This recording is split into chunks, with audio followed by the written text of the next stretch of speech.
All right, so Assalamu alaikum and good evening, everyone. I hope that you all are doing great. Can you please confirm me through the chat that my video, audio, and the screen sharing, all three things are fine to you all? Okay, thank you so much, Rahul. Thank you so much, Asfar. Thanks, Sharimin. Okay, we're just waiting for few minutes so that everyone can join and then we'll start the class, right? I have started the recording. Hi Hamza. I've started the recording just in case if we forget. So it would be a blunder then. I am good, Hamza. How about you? And for those who were not there in yesterday's class, no one needs to worry because the questions we are going to solve today, they have no link with the yesterday's question.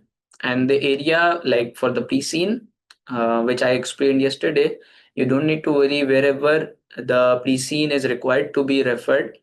I will let you guys go to the pre-scene and let you know from where the information is coming.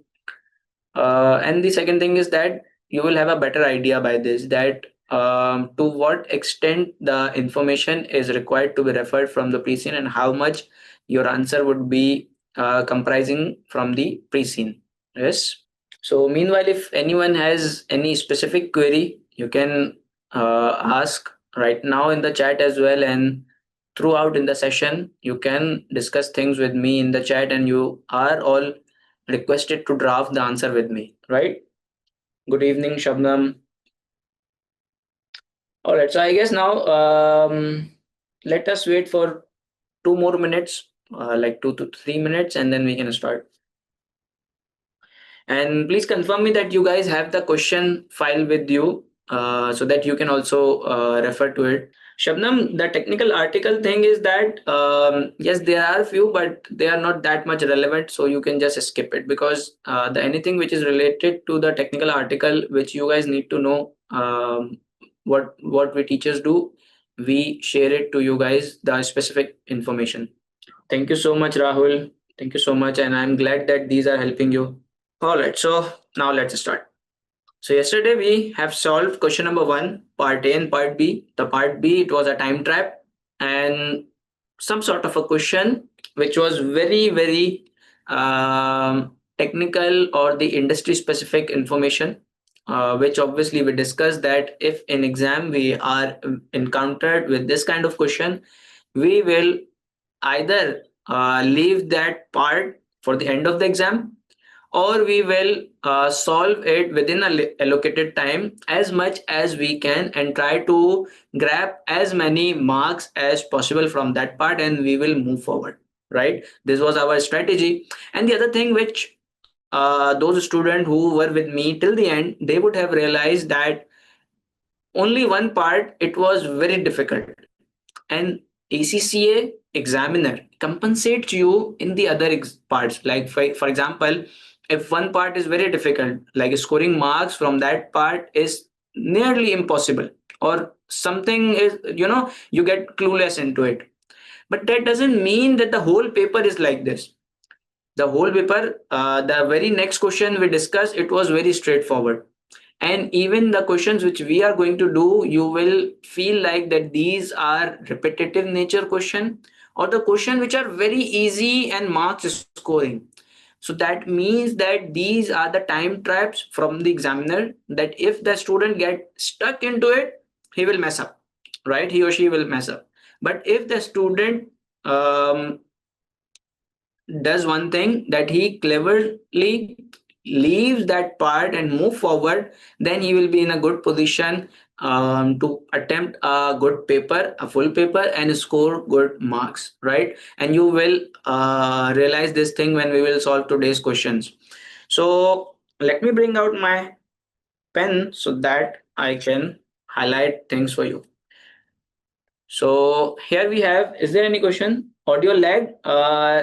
Can anyone else confirm me that there is audio lag to at your end as well, or is it at the end of Rahul? No, there is not. Tina is saying no. So Rahul, can you please check one more time at your end, because everyone is saying that my audio is clear to them. Let me know, Rahul, whatever it is. Okay. All right. So now let's move towards the question number two, part B. The human resource director has recently read an article on talent management and believes that the introduction of the talent management program at NCTech may help recruit new board members. Okay. As we also read somewhere that the two board members are going to retire and improve workforce planning. Okay. As talent management is a new concept to NCTech. It's a new concept to us, right? So NCTech is not very familiar to it. We do not have any past experience. We do not have expertise. See, these are the things, they are not written here, but these are very straightforward. Whenever you are reading something like this, that it's a new concept, so a business leader should always think that yes, we do not have expertise, we do not have the prior experience, and that thing you can use into your answer if it is relevant, right? You have been asked to report back to the HR director about the relative merits of introducing a talent management program at NCTech. The specific requirement is you have to write an email to HR director which evaluates the advantages and disadvantages to NCTech of formally adopting a talent management program. As for and there are few other participants who are with me, like Sneha. I guess here we have Vinsha, Hershey, Easter. They would know that it is a repeat requirement. Don't you guys think that we have solved this kind of question in, I guess, PSS paper? Have we or not? Yes. So see, and it's a 20 marks question. That means these are the free marks. Don't you think? See, that is how the examiner compensates you in the exam. So if you find some part or requirement that is very alien to you, that is very difficult, please do not get stuck into it, because if you would move ahead, believe me, the later paper is very easy for you and it's marks scoring. Please do not do this mess. I'm insisting too much on it, because I have seen this thing into the mock and I know that many students do this thing into the exam, right? And these are the last days and we have to focus on these skills and these techniques of handling paper very well. Specimen one, yes. Okay, Rahul, Apurva, Tina, I will tell you with the passage of time, okay? And if you find any specific query, you can always ask me in the chat. So the professional marks are there, which are available for skepticism by probing into the issues relating to introducing a talent management program at NCTech. So when you will be discussing the disadvantages, you have to show some skepticism. That means you have to have a questioning mind. I'm not saying you have to raise the question. I'm saying you have to apply a questioning mind, that you have to find out that how you would do this thing. Don't you think this will be a difficult thing? How will you arrange this, or this will have this impact? Have we considered this thing? So this kind of challenging approach, this kind of questioning mind, who is critically thinking about everything. So this is the skepticism skill which you have to apply. So this is a 20 marks question, and if I divide it by 2, that means 10 good points. So we will try to write 5 point in favor of talent management program and 5 point in against the talent management program, and we all know these points, right? 10 good points, exactly. So now let me see if we have any exhibit, and this is our approach, that always after reading the requirement we go to the introduction paragraph and see if there is any exhibit which is related to the requirement which we can refer. So can you guys please guide me that which of the exhibit we should refer? Exhibit number 3. Okay, 3. Yes, everyone is saying the 3. So now Manahil also saying 3. So let us go to the talent management program exhibit number 3 and see if we have anything. Okay, Farland Business Review. It's a basically article which is shared with us. Managing talent, the routine business success. Okay. In any business, employees are critical asset. Okay. These are some keywords which I'm highlighting, which will help me to draft my answer. As we all know that we copy or we borrow some words from the exhibit wherever possible to draft into our answer, right? And it helps us always. Sir, exam, can we write 8 points? Why, Ashish? Why 8 points? You are thinking that why we are considering the professional marks point into the marks scoring. So see, the thing is that for every good point you get 2 marks, right? And sometimes we also know that professional skills marks, they are a bit tricky.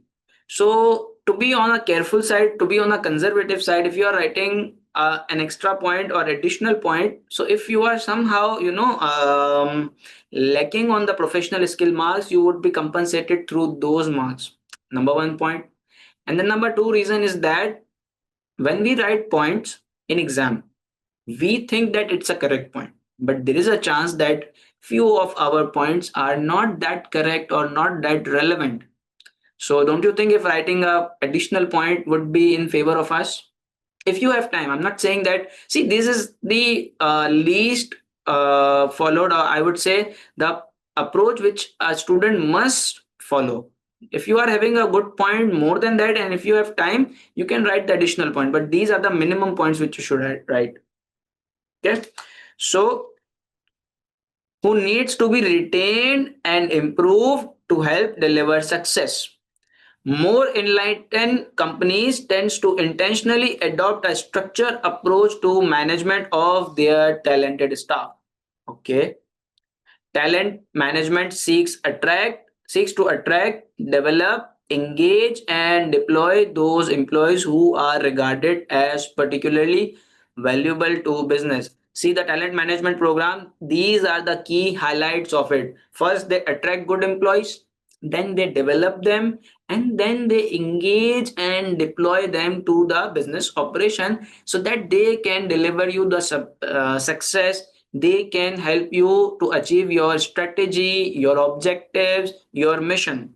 They can help you increase the customer satisfaction. They can enhance the customer experience, right?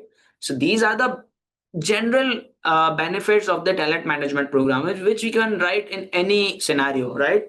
However, to be an effective tool, talent management needs to be aligned with the business strategic objectives. Yes, because if the talent management program is not aligned with your overall business objective, for example, if I'm thinking that I am going to have a shortage of skilled staff, don't you think my talent management program should be focused on attracting, developing the skilled employees which I need in future for my strategy? Or my management program should be focusing on the some other things which are not that much aligned with my strategy? So this is what it is saying. So this is one also a benefit that it helps you achieve your strategic objective.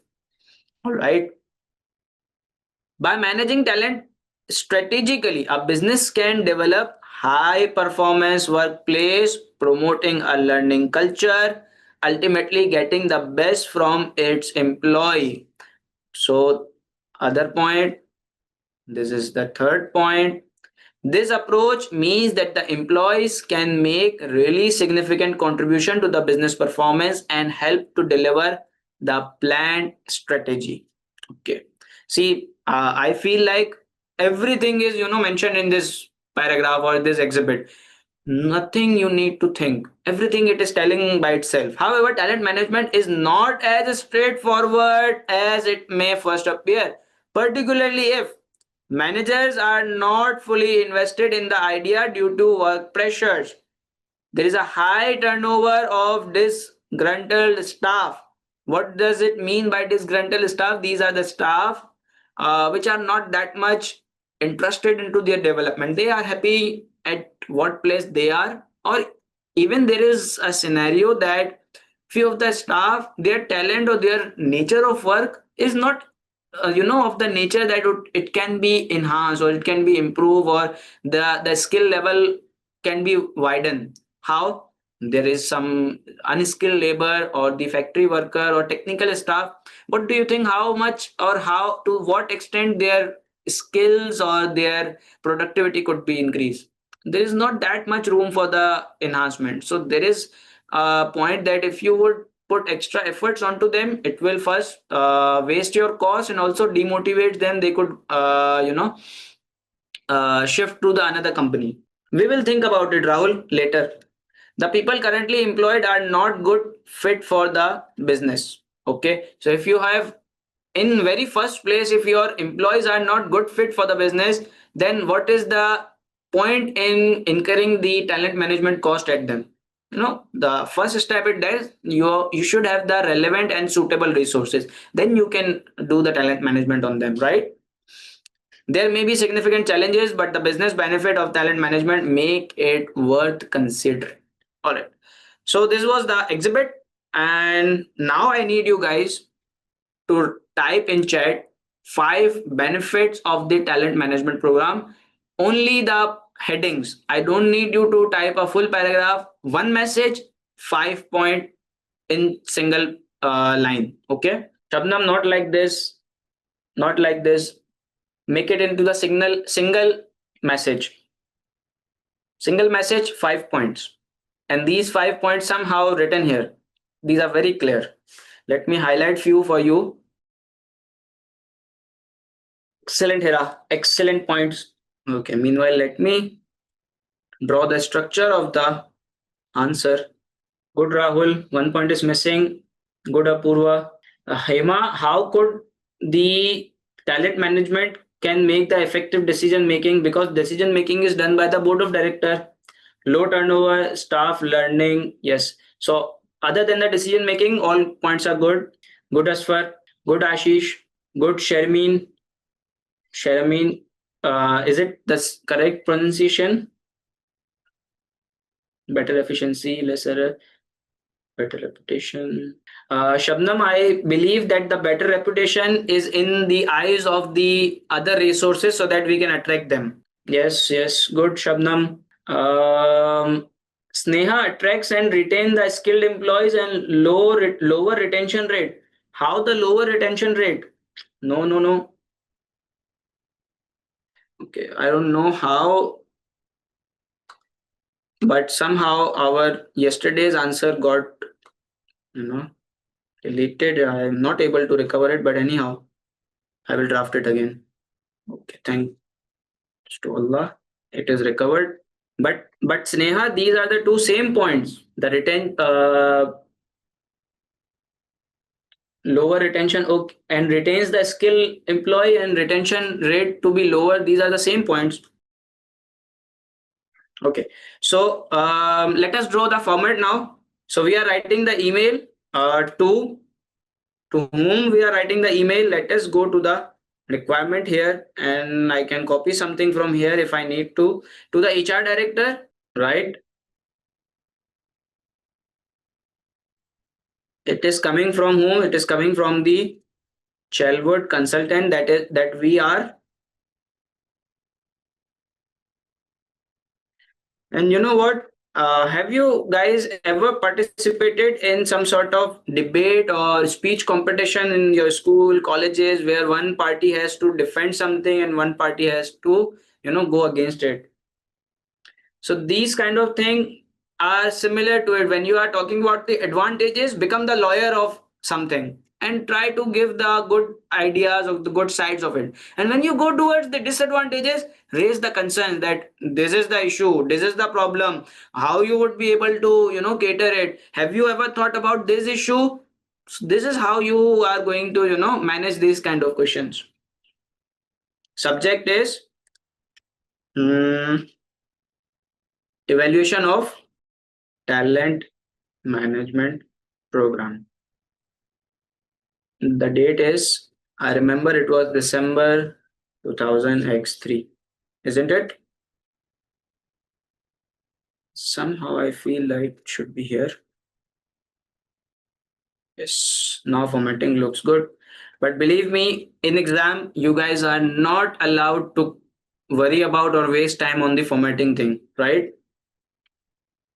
introduction, because in professional paper, yes, the formatting of the required format, it is required, but these kind of fancy things which I am doing, you are not required to do it or waste time on it. So the introduction is that, okay, the other thing is that in email you have to write the email in front of it as well. Like for example, you can make it HR director at the rate, this is nctech.com, simple. So this is how you can make their email address, right? For Chelwood, you can make it. It is better because in email format, you have to make it like an email. Yes, it is a part of format. So we will make it Chelwood consultants at the rate gmail.com. Simple. All right. So the introduction, this email, and then we will go to the requirement, and I will copy evaluates and till here, copy and then paste. So here we go. We are ready with our introduction paragraph. As always, we will copy it from the requirement itself. All right. So advantages, one by one. Number one, it will enhance the performance, isn't it? When your employees are your talent is managed efficiently, when they are given training, their skill set, their productivity, their knowledge is being increased, their performance will ultimately increase. That the thing which I just told you, it is the draft answer. You just have to explain it, that why you are saying that, how it will enhance the performance. I don't know why it is showing me the spell mistake. Okay, perfect. Okay, so now I let us go and see if there is anything from the exhibit which we can use. By managing talent strategically, a business can develop high performance workplace. I will copy it and I will use this line as my starting point. By introducing workplace as talent management program will, what will it do? It will enhance the skills, productivity, and knowledge of the employees. And can we give it a bit touch of the industry as well, because the industry is very highly technology oriented and the environment is very rapidly changing. So if you are continuously updating or upgrading your resources, your talent, don't you think it will be a beneficial thing if I would write this thing into my answer? It will give a linking to the scenario. What do you guys think? Yes, in the current environment of technologically oriented industry, which is rapidly changing, the upgrading the workforce would help NCTech enhance its performance and financial results in long run. All right. Is there any issue or is there any question that, sir, how you came up with this point and how you think about this thing? Please ask. Because in exam, you have to think like this. Yes, Apurva, when I will be drafting the retention or the turnover point, then I will refer it to the risk register.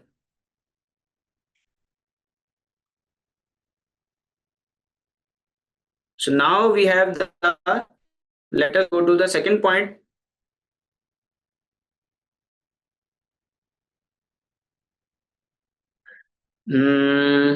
Supports the strategic goals. Okay, so this is the point, that it will support your strategic goals or it will align with your strategic objectives.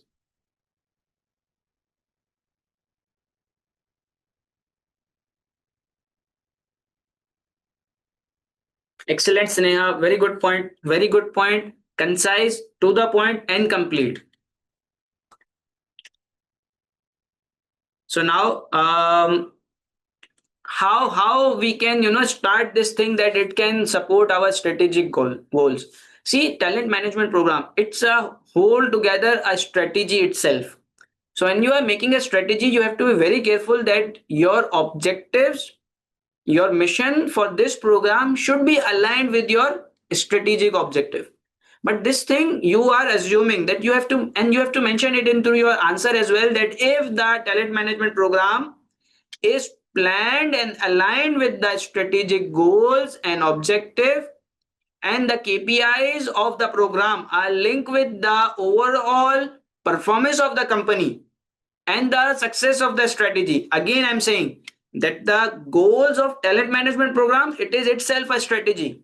If the goals are aligned with the strategic goals and objective of the company, and the KPIs of the program itself are linked to the financial success of the company and the strategy, then it will help you to support and achieve the success of your overall organization strategy. That's it. That's the point. If you can, you should, but it is not necessary. If you are just making the pointers, it would be more than enough, Musa. So, guys, can you please draft a point for me? Meanwhile, I am drafting my point and then I will review yours.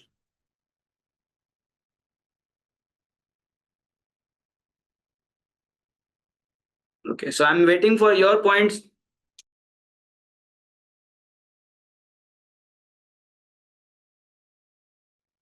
All right, so now let me. Excellent. So now I can see good number of students who are drafting the answers. Support the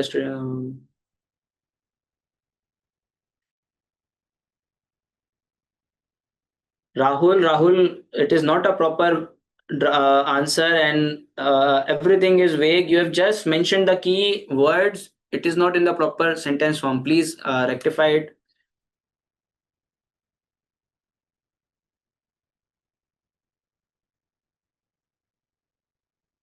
Good, Apurva. Excellent point.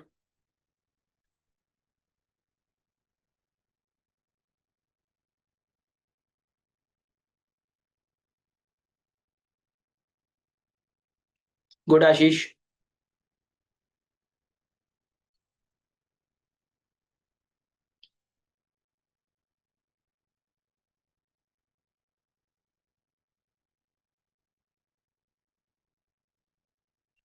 Good, Asfar.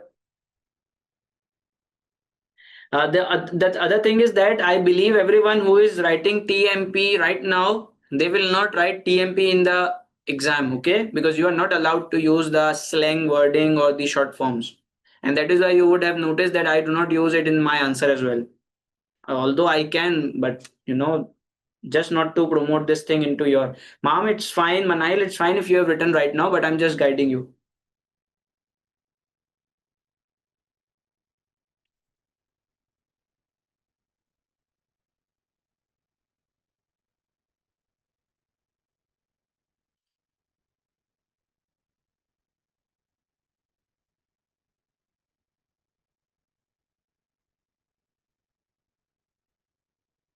Manahil, if you could just add something which is related to the goals and objective of the talent management program and the strategy, that they will support each other. The increase of the productivity and better result, it is already covered in the point we just drafted above. The point is correct, but it can get better. Okay.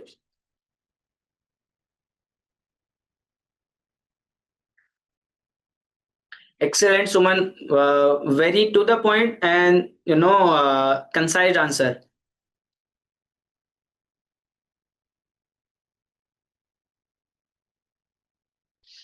Maham, this thing, I believe that it could somehow, fit into the succession planning point, that you can evolve and grow the other people into occupying the next step in their hierarchy.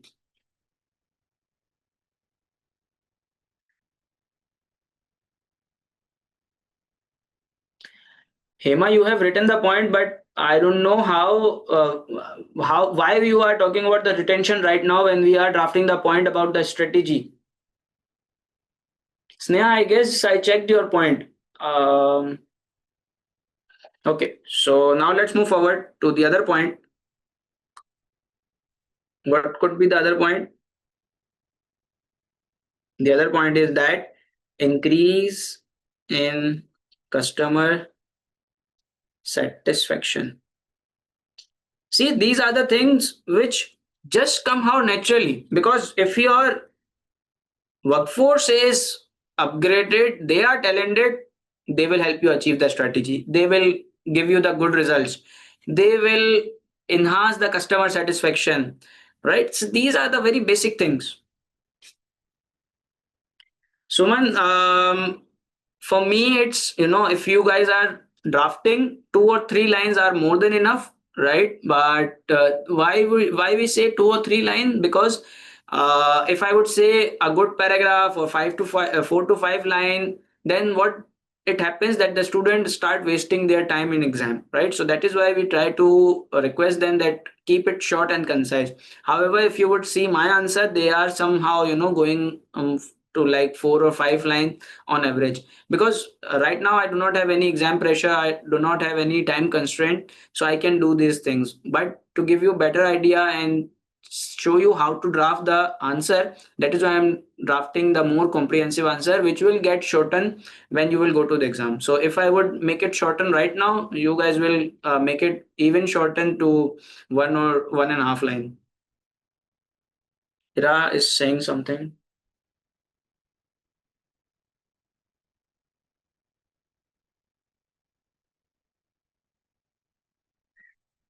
Excellent, excellent. And Hira completed that if they understand it better, then they can contribute to the achievement of the goals and strategy, right? So the customer satisfaction, I do not think I need to tell anyone what to draft in this point. Please, guys, I need you to draft this point. Customer satisfaction.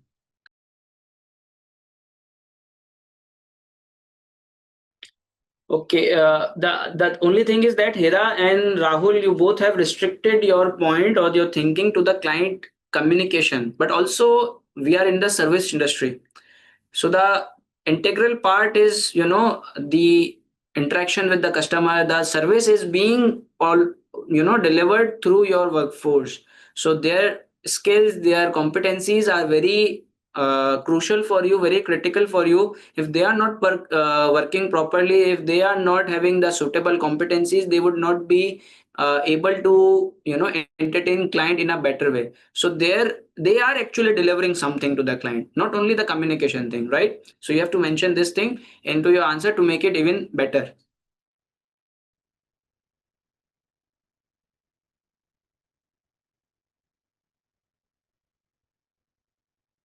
Good, Shabnam.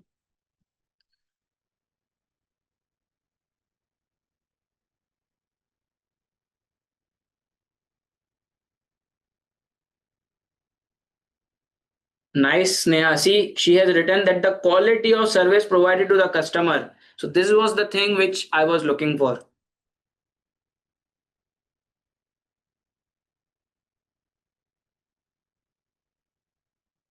Hema, you have to mention this point that it will increase the quality of the services which are delivered to the staff, the way of their communication, the way they will handle the client. It will, matter, and it will increase the satisfaction of the client. Good start, Apurva. He has connected it with the core values of excellence.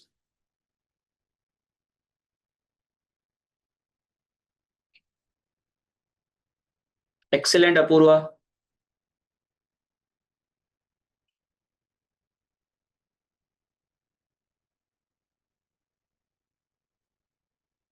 Good, Suman.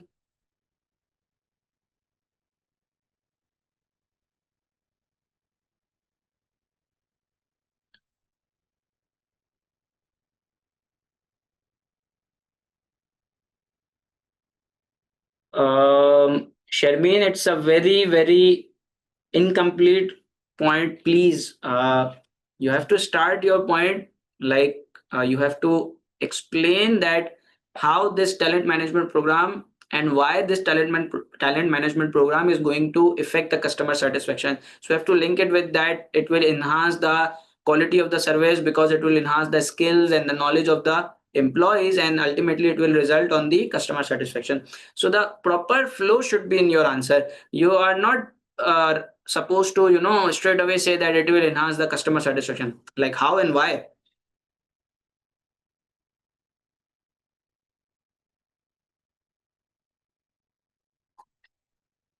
Musa, again, not only the dealing, it's not only about the dealing, it's about the quality of the services as well.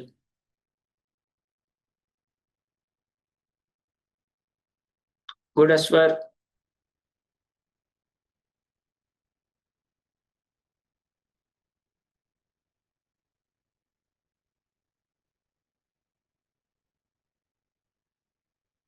Good, Ashish. Also, Ashish, you can, incorporate the quality of service element into your answer. All right. So next point, what we can have the next point, succession planning.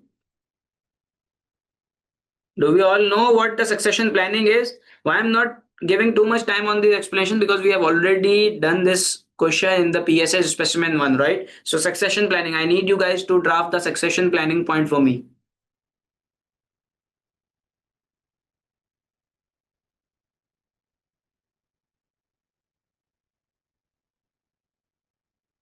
Excellent, Manahil. Now your point is getting better.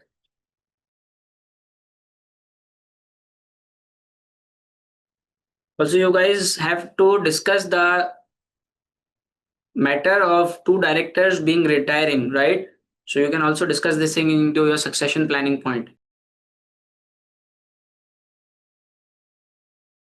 Apurva, I guess you are not clear with the succession planning point. The succession planning is actually about the successor planning. That if any post is being vacant, for example, if there is a manager of any department, that manager leaves the company or that manager is being promoted to senior manager, then there has to be someone who takes up the role of the manager. So the talent management program also looks after this thing, that if the manager would be promoted or if he would leave, who will take place of that manager. So the assistant manager is in advance being trained for the role of the manager. So this is a part of the talent management program that is called the succession planning, right? Hema, we do, but this is a kind of question in which we do not need any exhibit. Even if we are having some point from the exhibit, you can take them as a starting point. But this is not a rule of thumb. If there is something which you can write it on your own, you should.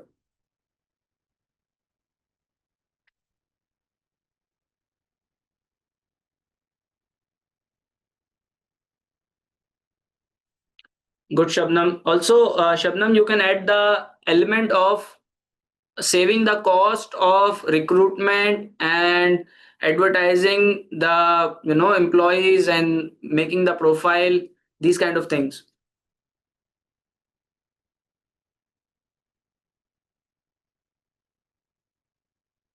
Good, Rahul.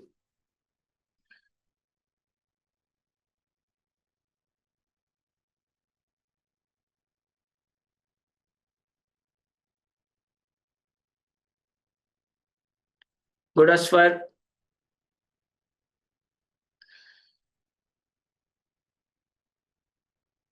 Maham, the point is good, but you have restricted it to the board only. Talent management program in the succession planning is for the whole organization.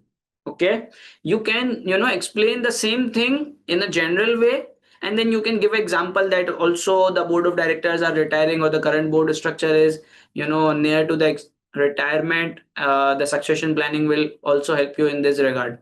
This is how you can do it.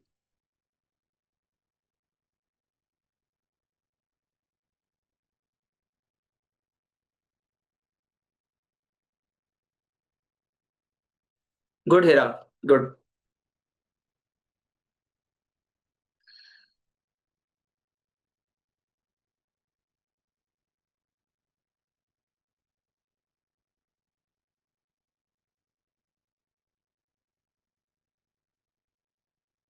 And also the thing which I have seen that missing from your all from everyone's answer is that if you are thinking about the succession of your employees, don't you think that they would also feel this thing that they are thinking about my upgradation or my promotion and they would be retained? Hmm? It will increase the retention as well. So the succession planning is basically the way a person thinks about its retirement and post retirement life and their children and their wife. So this is how it is. So if you are thinking about them, don't you think it will increase their dedication and the commitment with the business, and it will increase the retention rate? So far, the points which you have written, I'm not saying that these are incomplete. Obviously, succession planning could have many aspects. If you have mentioned two or three good aspects, your answer is complete. But you can come up with this thing as well. I'm just adding it to your knowledge.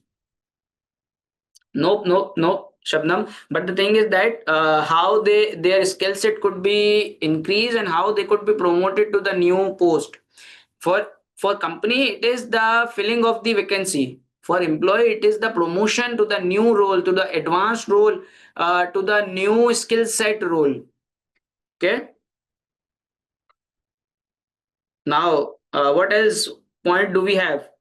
Do we have any other point? Yes, I do have. It's a very main point: motivation and commitment of employees.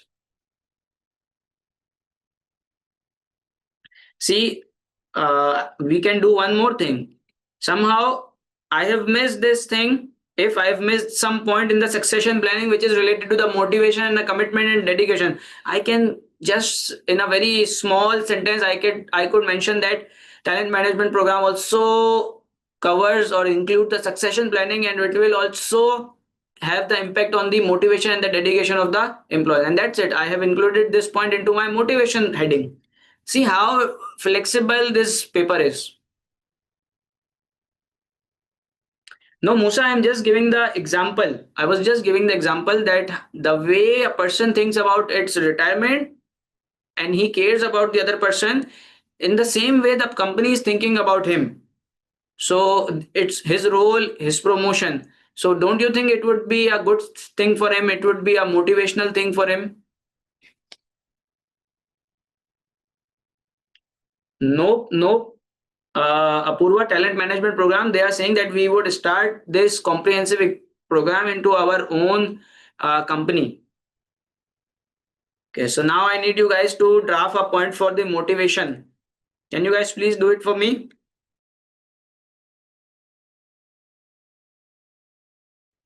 Hema, I do not know why you come up with such difficult and the fancy words by embracing the talent management program. You don't need to keep it simple.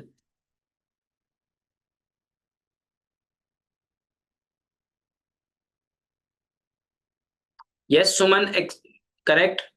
Very appropriate point. You can put it into the succession. See, that is why I'm saying that the succession planning could have many points. It is just that the way you think, the more comprehensive you will think, the more ideas you will come up, the better understanding you will have about the subject matter, the better ideas you could come up. And the only thing is that the drafting, and the drafting is very easy right now. Because we are doing the practice since many days. This is our ninth day of the drafting practice. Let me read it, Hema.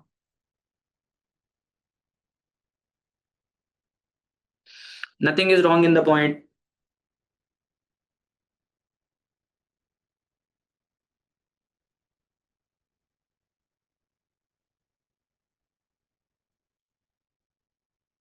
Hira, the point that they will be better to understand their roles. I would say that it should be in the performance enhancement. Okay, it is not connected to the motivation. See, somehow you have concluded the point into the performance and the productivity and efficiency thing. Right now, we are not talking about it. Okay.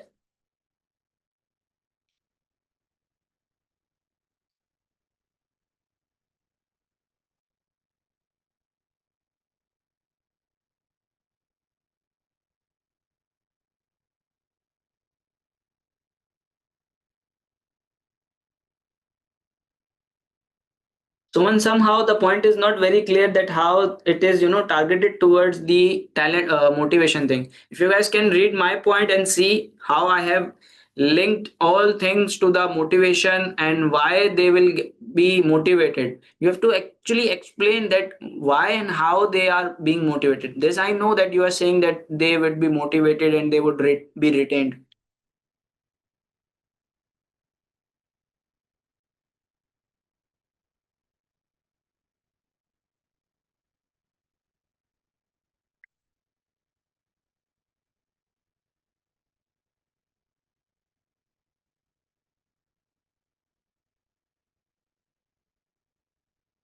Good point, Apurva.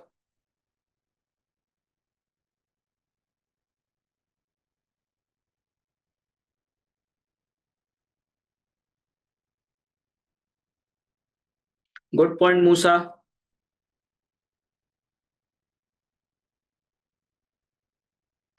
Manahil, not only the promotion, it is basically their development.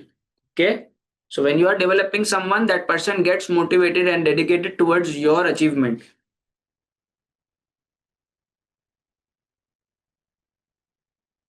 The only thing is that the you have only mentioned the reason of promotion. That is not only the part, right? So you can just change it and the rest of the point is good.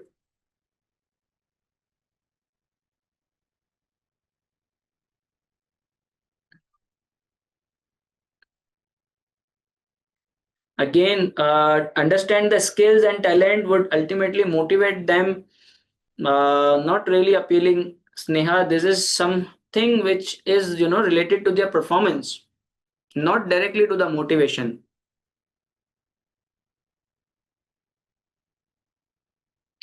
Asfar, are you drafting a point for succession planning? Are you only talking about the succession planning or the overall talent management program which is going to motivate them? I think this is something wrong in your answer.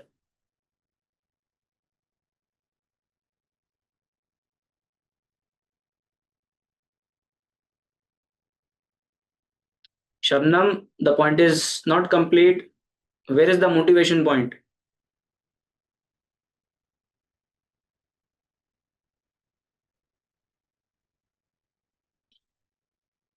Rahul, not a good point. All right, so these are the five points about the advantages. So now we will be talking about the disadvantages. All right.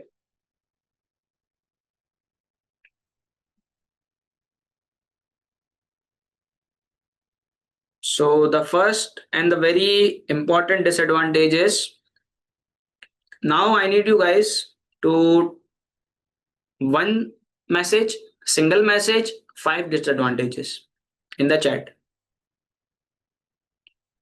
And you're not allowed to look at my screen because I'm just typing the headings. Good, Hema, but where are the other 2 points? Yes, good, Hema. Here are good points. Sharmeen, are you referring to the suggested answer, or these are the points you have come up with your own?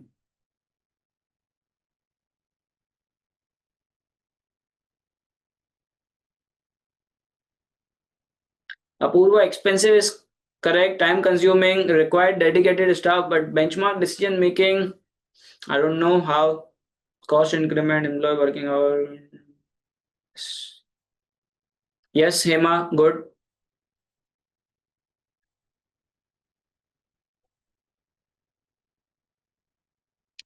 Okay, good, Rahul, but it could get better. Some very good points are missing.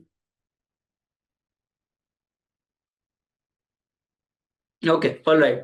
Asfar, you can come up with the with more points. Okay, so the points which I have written here is the time and the cost which you need to allocate, and obviously it's a significant activity and it requires the huge investment. And obviously, this investment is not going to give you the benefits straight away. It will take time. Okay, so you have to be very patient and you have to wait to harvest the fruits. So this is the thing. The other thing is that the morale of the employees, which you have mentioned as the what you have mentioned, it was a good word somewhere. Reluctance, yes, the reluctance from the employees. Obviously, everyone don't want to increase their skill set. They are happy with it, right? But obviously, and the other thing is that the talent management program includes the training, the test, and also the additional hours other than the working hours, sometime on weekends. So this is, we students and teacher, we are here on the weekends. Not everyone wants to be working on the weekends. So this is something which can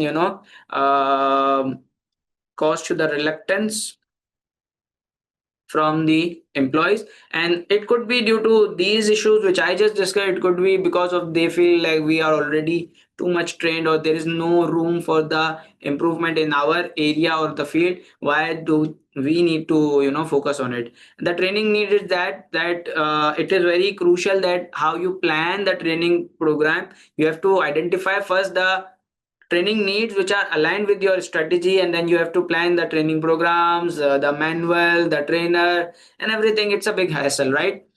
The retention of the staff is that if the staff is being trained by you, then the staff is not staying with you, it's moving to the another company. The number one thing is that it will waste all your efforts and the cost. And the thing is that if it is moving to the competitor will have the trained resource. The prior year experience is that we do not have any prior experience or expertise into it. Okay, so there is a chance that we might not be able to execute this talent management program in an effective way. It might, because see, our core area is to provide the cloud services, and now we are going to the talent management program. It's basically a recruiting firm job. So if we are going to do it, it might take us away from our strategic objective, or it might not be a successful implementation. So this is some kind of disadvantages or some kind of skepticism which is coming into my mind, that if you are going to do this, you will be facing some challenges, right? Are we all clear on these points, or do we have any question in our mind? Please ask if we have any question. Meanwhile, let me read the chat.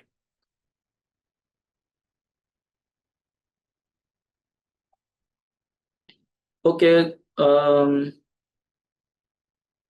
No worries, Rehan. No worries. Nevertheless, you can continue to join with us.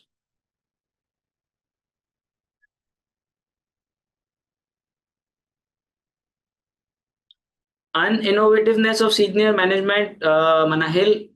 How?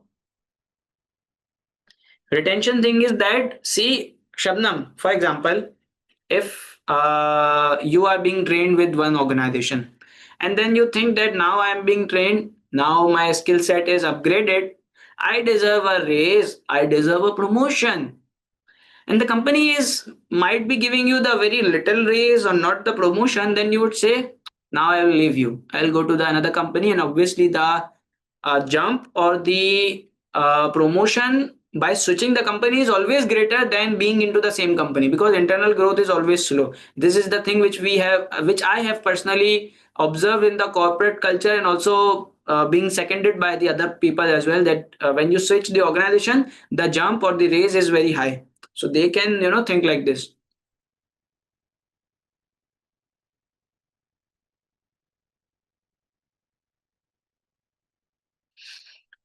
Okay, so now let's time for the drafting thing. The all thing which I just discussed with you, please, if you would just produce it into the text form, it would be a drafted answer. So without wasting time, please first draft the point for time and cost. Meanwhile, let me draft my answer.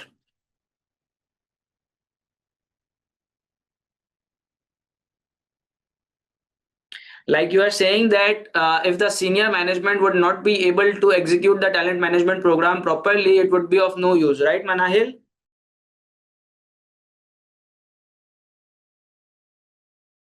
Okay, so meanwhile, those who have drafted their answer, they are requested to read my answer once and see if there anything which they think that they could have included into their answer, or if there is anything which they think they are confused on, you can ask me in the chat. Okay. Meanwhile, there are a few people who are remembering me.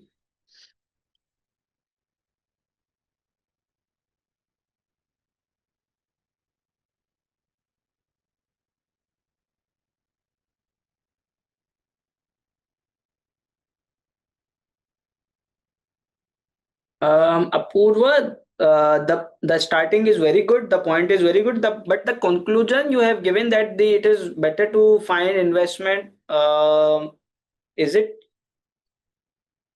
okay? Okay, okay. My bad. I just missed something from the answer. That is why I was saying this. Fine. Good point.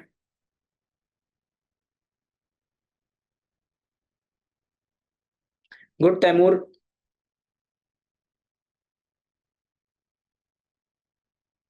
Yes, yes, yes, Manahil. I got your point and it's correct. Yes, yes, yes, Hira.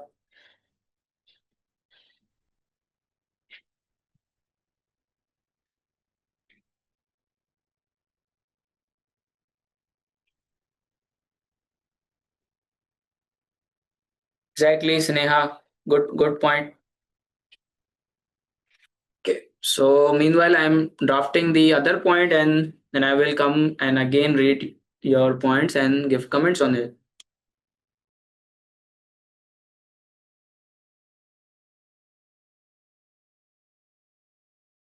As for like what have you drafted? You have drafted all the points. If you have done this, believe me, they are not sufficient enough. You have to at least explain them properly. These are the good points, but you have to create a flow into your answer that you are communicating to the HR director. You have to start your answer the way, see, I have done this. I have given the background first, that what I'm thinking and why I'm thinking. There could be some employees who are not interested, number one thing, or there could be some employees who do not have the room or the margin for the advancement of their skills or the expertise in the area where they are working. For example, like a technician, what you could do with him, right? Or there could be few employees who are too much occupied into the day-to-day work that they do not have the time for the talent management program. If any one of you would have worked in the audit firms or the industry or somewhere, you would know that how do we wrap up the trainings. So we all know this thing, that we are already too much occupied, that we do not want to invest our time into the talent management program. So this is how I have explained my thinking to the examiner, and then I'm saying that these employees, and then finally I'm saying that because of these things, the above heading is applicable, that these employees would not support and oppose the program, resulting in the reluctance from the employee's side, which is required to be considered or resolved.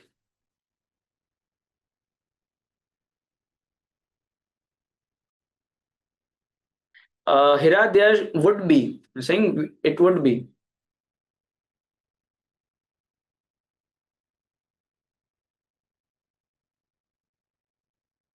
Good, good, Apurva.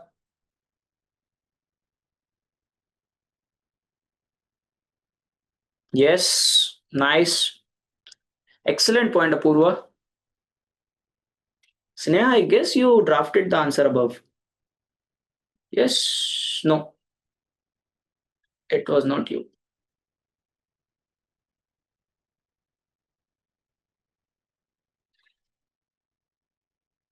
All right. So, if anyone is currently drafting this point, keep on drafting and leave it in the chat. I will review it. But for the time being, I'm moving to the next point. Training needs.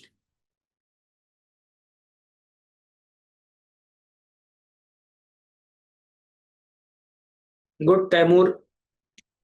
So I've drafted that it is also critical to identify the needs of the employees properly, which are required to be developed to achieve the strategic objective of the company. Otherwise, the objective of the talent management program would not be achieved. So that means that if you want this talent management program to be successful, then you need to identify the training needs properly, right? And this would be a challenging task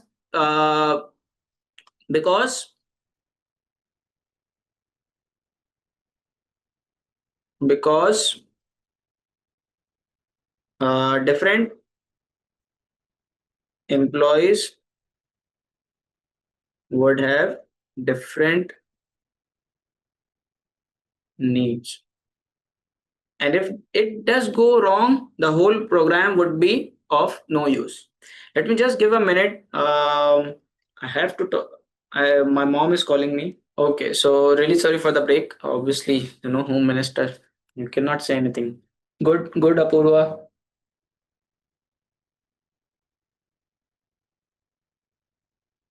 And also, one thing you can add into your answer, that the industry is very dynamic. Okay, the industry is rapidly growing, so the training needs which you have identified today might not be relevant in the future. What do you guys think? See, this is another level of thinking. You are thinking about the future as well. So how far you are looking into the future?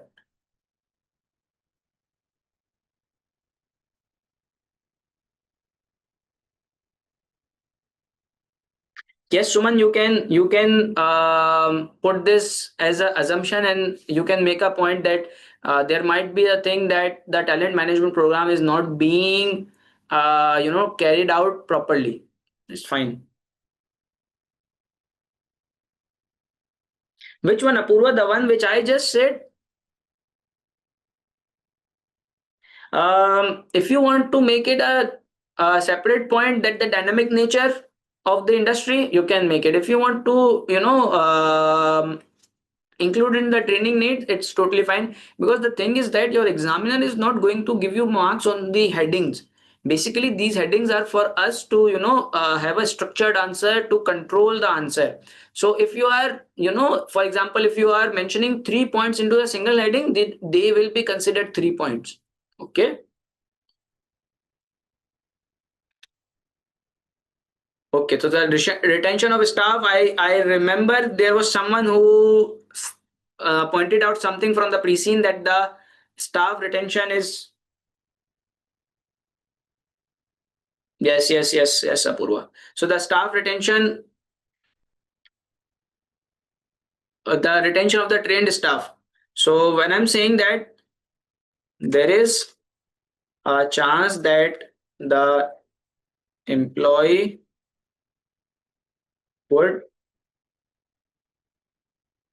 would move would move to another company after the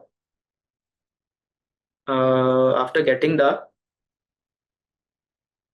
training and advancing its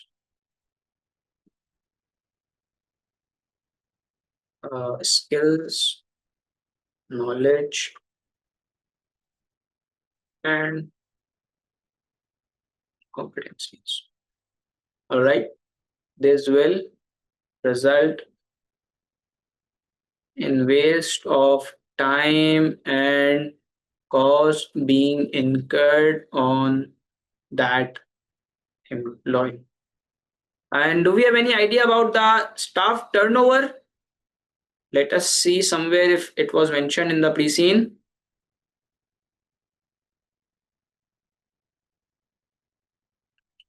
In the risk, it was somewhere mentioned.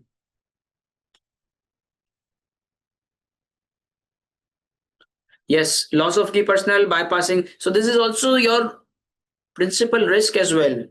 Okay, and this is, and the turnover of the staff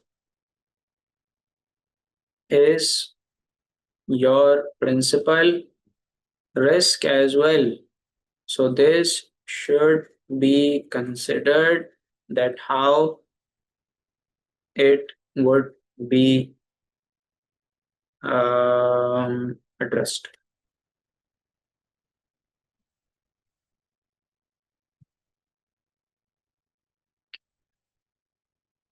All right. So this was a simple point. If anyone has drafted it, nope. Let us move ahead. So the prior experience. See, the talent management program, it's not a straightforward thing. In the pre-scene, in the exhibit, it is also written that it is not as straightforward as it may appear first. So you will take this line as your support and then you will start your story. Guys, can you please draft this point for me? I will check your answer. Yes, good, Apurva, good. Excellent, Hira. So whenever we are saying that there are chances, this is the skepticism we are applying, that there are chances, it could happen, that could happen as well. So this is basically the professional skill which we are applying right now here. Focus of the management from the core. Don't you think that there might be the need of maybe a talent manager or somewhat head of talent management program to be recruited from outside, or any recruiting company which we would take the consultancy, because obviously we are running a company, we cannot do something on our own without the consultation, without the guidance from the experts, right? So don't you think it would be a very costly thing again? Okay, so this is it. Let me just end our answer. Regards, Shelwood Consultants. Yes, excellent, Hira. Excellent. Good point. Good point. Very concise. Very good. All right. So now this is the well drafted answer for the 20 marks. Now tell me that, do you think that the compensation of the previous question has been done? Like, if you think that you would have lost marks in that question, or if you would have forgiven the question from the very beginning at all, don't you think that these marks are worth it? These 20 marks, if the student has drafted this question in a good way, you can easily score 15 to 16 marks into it. Don't you? Okay, Apurva, I will. Ashish, let me read your answers. Good, Apurva. Yes, Ashish, but also mention that this outsourcing could be costly as well. Do you have the cost to afford? I don't think so. All right, so now let's move forward to the next question. Now we are going towards the question number 3, part A. Okay, and I have a surprise for you now. So everyone is with me. Can we move to the question number 3, part A, or do we have any question regarding it? How many of you are with me? Easter, you have, I guess, joined late, or you were not participating with me. So the marketing department has recently undertaken a client survey to assess with the future strategic planning. Okay, Easter. So the marketing department has undertaken a client survey to assess with the future strategic planning, but the results are inconclusive. Okay, so the survey is not able to give you a conclusive results. This survey was discussed at the latest board meeting where it was generally agreed that the stakeholders needs to be consulted and their conflicting demands need to be considered. Their conflicting demands, that means there is some conflicts between the demands of the shareholder. Whenever, if you remember the model, there is one model which deals with the stakeholders management. Can I have the name of that model in the chat? Ashish, Apurva, Sharmeen, Sneha, Esther, Hira, Mandelo stakeholders matrix. And no, Esther, ENSOF is a growth matrix. Mandelo stakeholders theory or matrix. So in Mendelow's stakeholder matrix as well, we have studied that there could be a scenario that one stakeholders had some other needs and the other stakeholder had some other needs. And both of their needs are conflicting to each other. For example, government wants the taxes from you. Shareholder doesn't want to give tax. They want the high profits. Isn't it conflicting with each other? So there is some sort of conflict between the demands of the stakeholders, which we need to consider. Following the board meeting, the commercial director discussed the matter with you and asked you to consider the further and report back to him. Okay, prepare a report for commercial director which evaluates the various stakeholders who may influence strategic planning at NCTech and consider how they may have conflicting demand on NCTech. So how many requirements are there? There are number one requirement that you have to evaluate that which are the stakeholders who can exert the influence on the NCTech. Number one. First, you obviously have to identify the stakeholders that this will test your understanding of the stakeholders and the major stakeholders. And then once you have identified into your mind that yes, these are the stakeholders which I need to consider, now you have to consider that how they can influence or whether or not they can influence the NCTech decision making. And then you have to consider that how their demands could conflict with each other if there is any, right? So this is the second requirement. Again, I'm repeating it, which evaluates, you have to prepare a report which evaluates the various stakeholders. You have to evaluate the stakeholders who can influence the strategic planning. Okay, so you have to focus on the stakeholders, their power, their interest. Don't you think it was mentioned in the Mendelov stakeholder matrix? And then you have to see if there is any conflicting demand between them.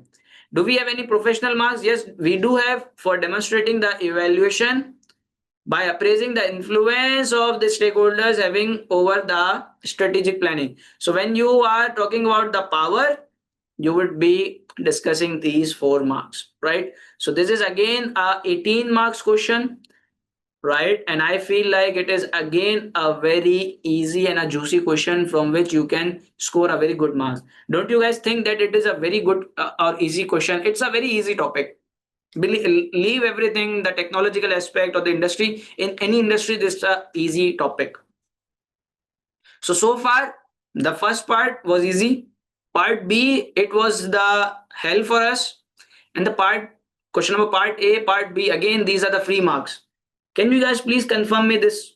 Yes, Ashish, but they are not, this is not required in the requirement. Again, understanding the requirement correctly is one of the biggest part of passing the exam. There is nothing which they have asked you to provide the appropriate actions.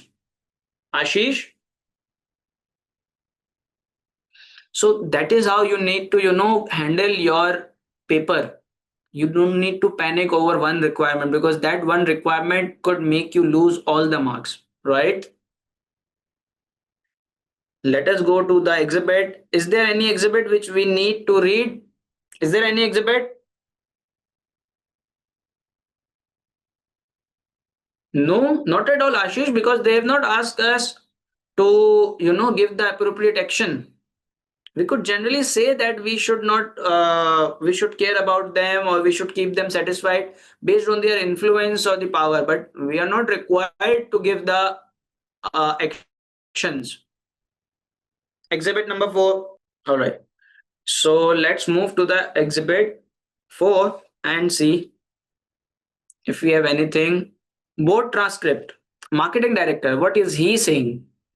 He's saying that our client appears to be generally happy with our service we currently provide.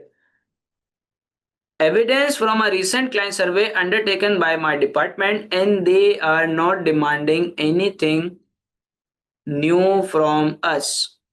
So, what do you think? The client, are they a category of stakeholder which can have influence on our decision making directly or indirectly? Yes or no? I need yes or no. Can customer have an influence on our decision making? Yes. So these are the one which we need to consider in our answer. We have found one. Let's move forward. CEO is saying it's always good to see that the clients appreciate what we do. And I hope that the recent security breach does not change the opinion. However, we are not seeing any significant business growth, and increased cost of providing our service means that we are becoming less profitable. We need to do something to improve our performance before the shareholders start raising the concern. Yes, they need to be, and they are right now satisfied. Okay, Suman, they are satisfied. It is written here. So here is saying that our costs are increasing and this will bring our profit down and it will be considerable for our shareholders. Don't you think the shareholders are the one who can influence our decision making? But there is a catch. Do you remember that we have the institutional investors, and these institutional investors, none of them have individually more than 10% shareholding. So individually they cannot do anything, but collectively they can. So this is something which you have to be aware of and you have to mention into your answer when you are discussing about their influence. And also when we will be talking about our customers, please do remember this thing.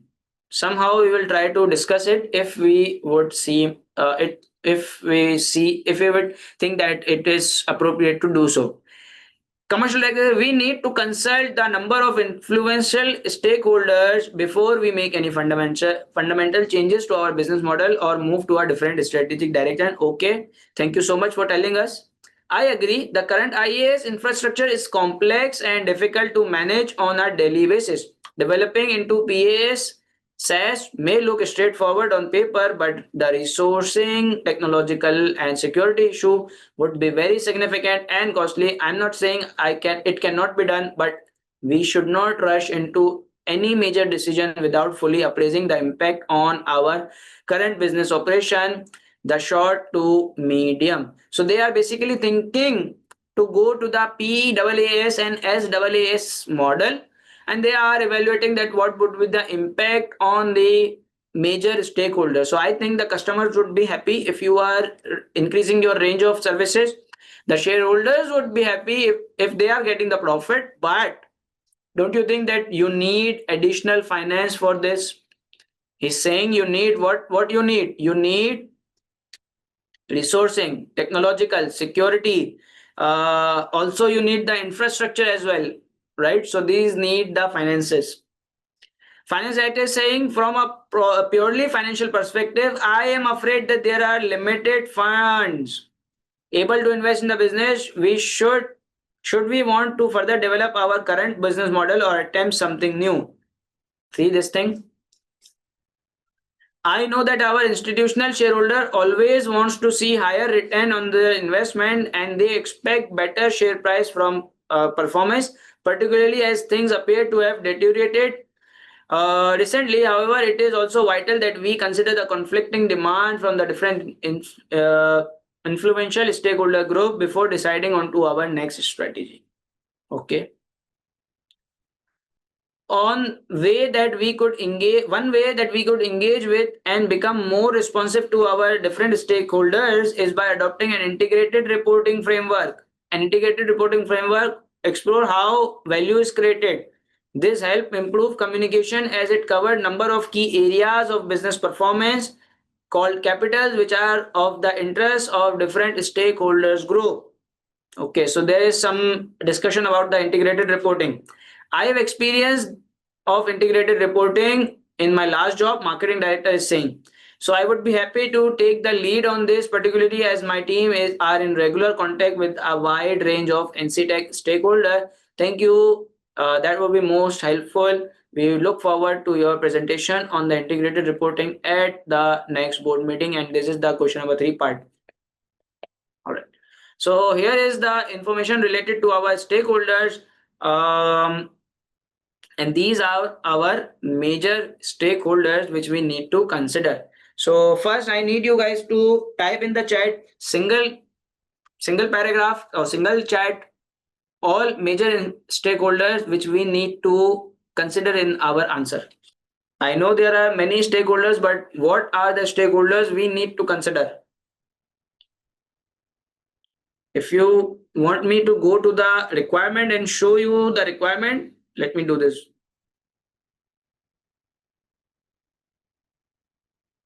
Strategic planning. And strategic planning, institutional investor, and also the founding investors, the founding shareholders, the clients, the customers, the loan provider or the finance provider, Ashish. Good Sneha. Good Shabnam. All right. So let us go to the drafting. So we are required to draft a report. So this is answer number 3, part A. And we are required to write a report. And it would be to whom the report would be addressed? To commercial director, from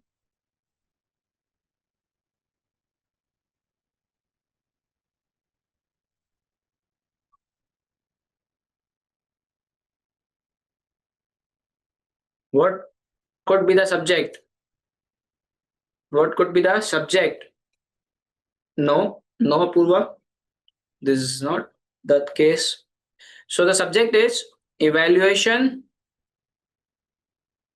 of stakeholders and their demands.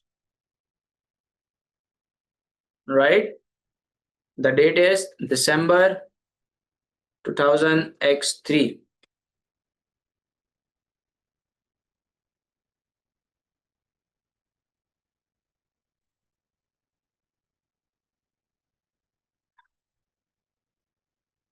Introduction.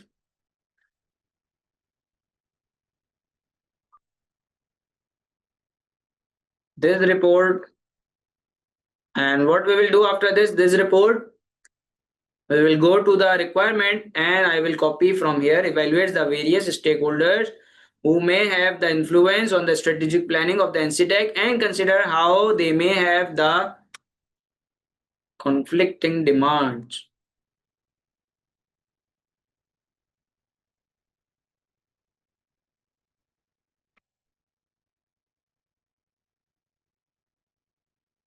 All right, so we are good with the introduction. Now we will talk about the stakeholders one by one.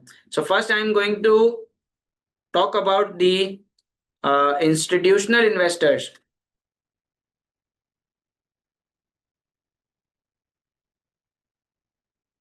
The institutional investors, first you have to, okay, now let me give you the structure of this answer, how you can, draft this answer.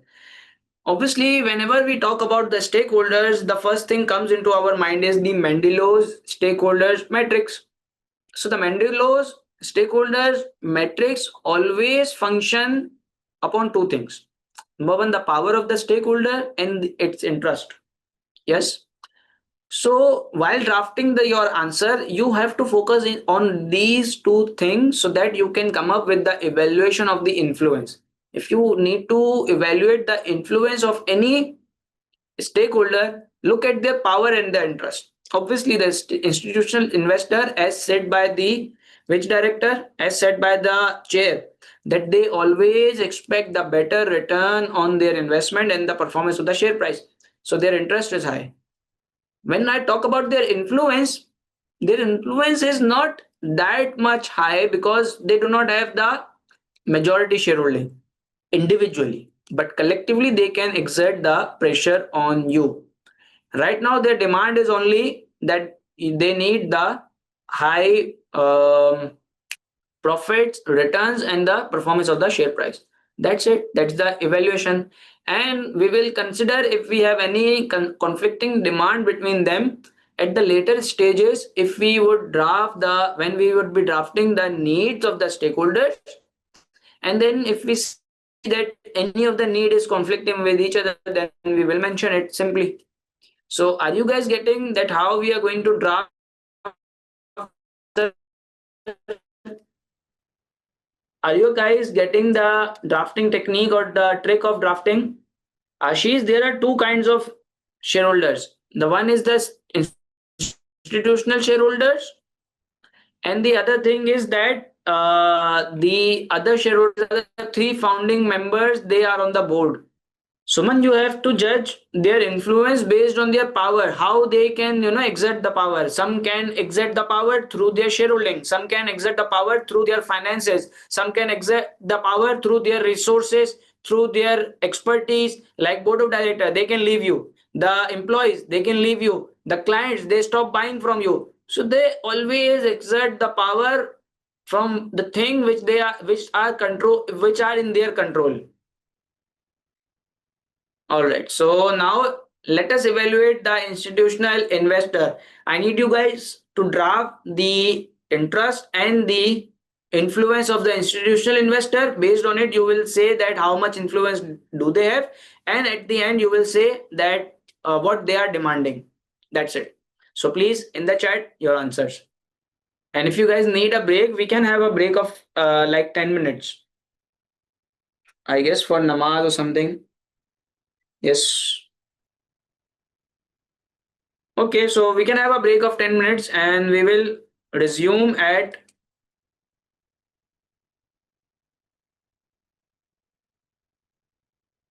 we'll resume at 8:10. All right. Okay, so the break is over. And can you guys please confirm me through the chat that you are with me? You have also come back.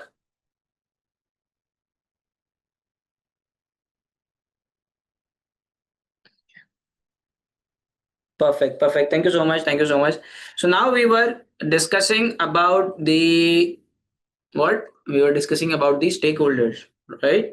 So the institutional investor we were talking about. So first we will talk about the power, the institution, and meanwhile, if you guys can draft the answer in the chat as well, it would be very good. Yes, Apurva, see, the structure is going to be that first you will talk about their power, that how much power do they have, like in the terms of shareholding, in the firm, in the terms of knowledge, in the terms of purchasing, whatever terms they can exert their power, and how much interest they have in the organization, like the strategy of the organization, right? Based on these two factors, you will say whether they have a influence on you or not, and in the end, you will discuss about their demands, right? And if their demand is, conflicting with any other stakeholders, you can mention it. Simple, perfect.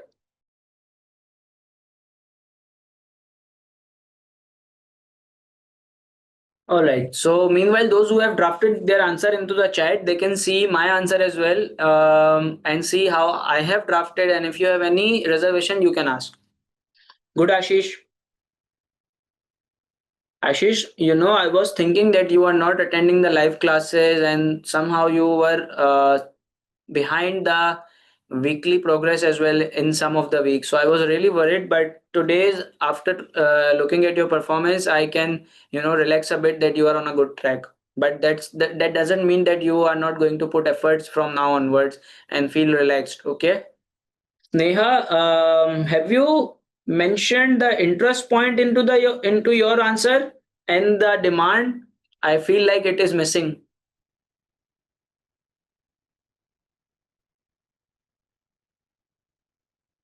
No, no, no, sir. They are not up to 70% individually because um, yes, you can say, but obviously there would be some with the 5%, 6%, 2%. You cannot, gather everyone. So it's not practically possible. So it is better not to go towards something which is practically not possible. And this is a learning phase, obviously.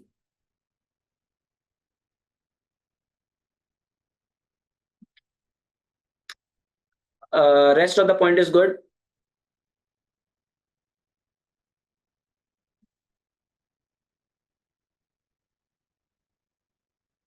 Yes, Suman.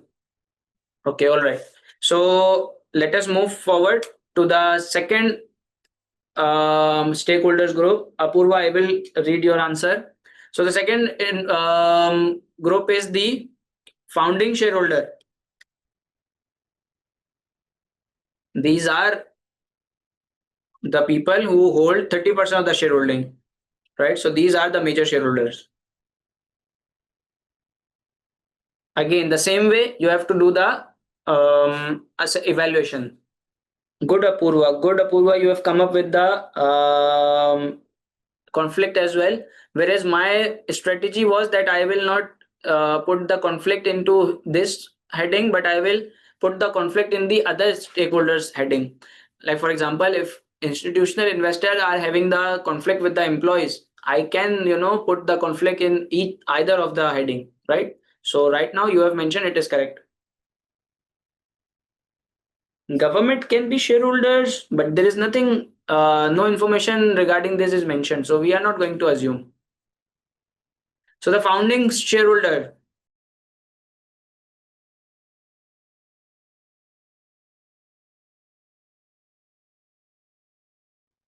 good Suman, but the other thing is that while on the board of directors position, you need the voting powers to exert the strategic decision making. So they are only three. And how many directors do we have? We have a chair, five, six.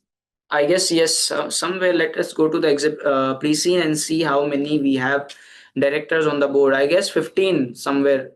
So 1, 2, 7, 8, 9, 10, 11, 12. So out of 12, they are only three. Don't you think they cannot exert too much pressure on it? If they don't agree, go to hell. Do not exert major, I would say. Okay. They can somehow. So this is a subjective thing. If someone is saying they can exert a pressure or influence, it's fine. If someone is saying no, it has to explain. And in either way, you have to, if you are explaining it appropriately, it's fine. See, Aswar has used the substantial influence word. It's good. Okay, Sir, good. Good, Ashish. Can you please also mention, uh, like in your answer, it is missing that what do they need? Yes, it could happen, but if about the institutional investor is that the company is listed and it could have this scenario as well. Yes, your point is correct. Good, Apurva.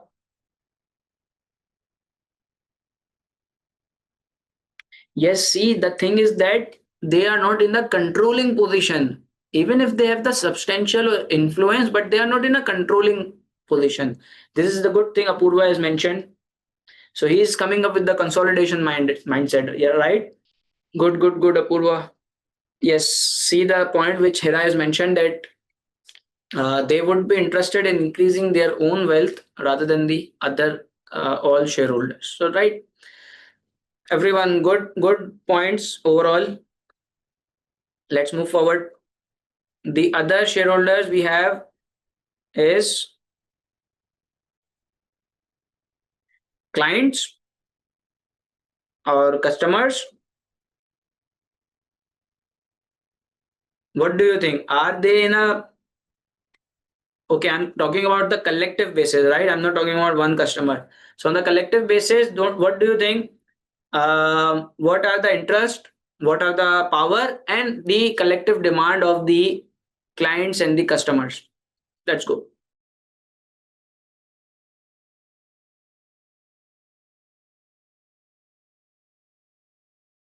No, Hira, they do have. They do have. If the company is going into the wrong direction, they would be losing.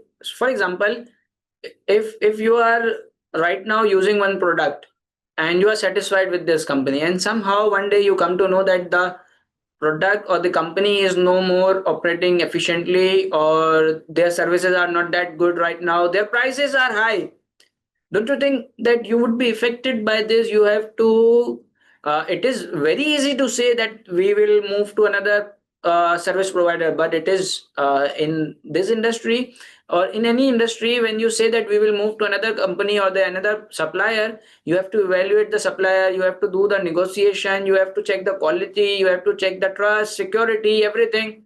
Don't you think it would be a hassle for them, and they would also be wanting that the company moves in the right direction, company grows, and company increase the range of the services it provides to them? Currently we are only providing IaaS. Don't you think that the customer would want us to provide the PaaS and SaaS services as well? Yes, yes, yes, yes. Purva, we were talking about the client on the individual basis, but even if you are evaluating them on the single basis, it's fine. But again, such a huge crowd, we never go to the individual basis. We just collectively think about them, because it would be difficult or nearly impossible to evaluate it practically. Good, Apurva. Overall, it's a good point. Rehan, vertical integration by the customer would not be financially feasible for the customer, as it would be massive financial constraint for the customer. However, the same services could be cheaper for the customer. Okay, okay. Now I got your point. So, but Rehan, try to be specific. If you can just mention that developing a in-house data center or affording the advanced softwares or the computing technique, it would be better. The vertical integration, I got it, but although examiner would also get it, but please try to keep it simple. Overall, a good point. Yes, Suman, we should. We should. But Suman, I do not get that the you lost the structure of the answer which we agreed we would follow. You started somehow from the breach, and the power thing is missing. I don't know. You have missed the structure. Okay, Rehan.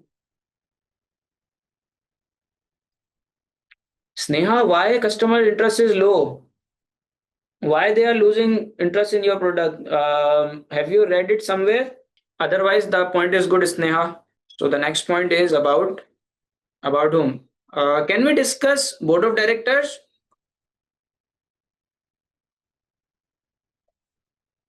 It was mentioned in the exhibit. Let me see. Um, Generally happy. Sneha, it was mentioned that they are happy. The interesting, Sneha, can you please tell me if I'm missing something? Okay, so now employees. What do you guys think? The employees, do they have the power? Okay, I'm including employees and board of director into it, right? Collectively.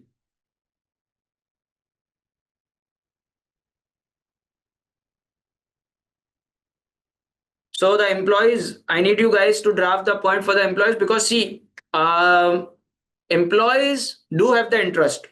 That's for sure. Because if the company is going into the right direction, they would have the continued employment, they would have the promotions, benefit, increments, everything. If the company is developing talent management program or not, the employees are affected by it. So their interest is there. Sneha, I was saying that if you can identify me that where in the exhibit it was mentioned that the clients are losing the interest from us. Maybe I'm missing something. So now getting back to the question in the first para. Generally happy in the service we currently provide, evidence from the client survey undertaken by my department, and they are not demanding anything from us. So the demanding thing is something else, and the interest thing is something else. They are is saying that something new. They are not demanding that. They are not complaining something about it. For example, um, you guys are joining these classes, you are satisfied that we are doing practice, you are learning things, but you are not demanding anything. That doesn't mean that you are not interested. You are not demanding because you know whatever I am doing is already sufficient. So that means that they are not, you are not demanding something, but that doesn't mean that you do not have interest in whatever I am doing. Getting my point? Yes, Apurva, yes.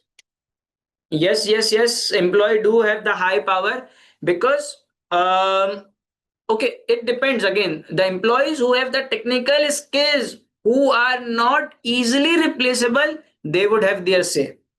Those employees who are, easily replaceable, go to hell. We do not care about you. So this is how the power structure would goes on, and the board of directors as well. So this is how it would go. And what employees would be demanding? Obviously, employees would be demanding their growth along with the company's growth. That if the profits are growing, their salaries should grow. Their training development should be focused on. This is their demand. Their workload should be enhanced. Simple. But the other thing is that the shareholders would not want it. The shareholders would not want to increase the salaries, bonus, staff training. These are the heavy costs. Don't you think that the shareholders would not be agreeing on it?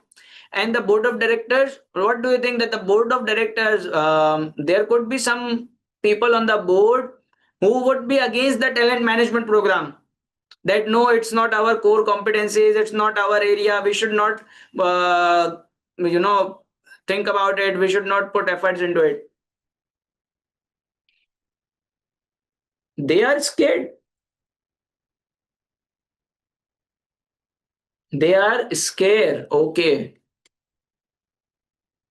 Okay. So now you got my point. Now I need you to draft the point so that I can review it.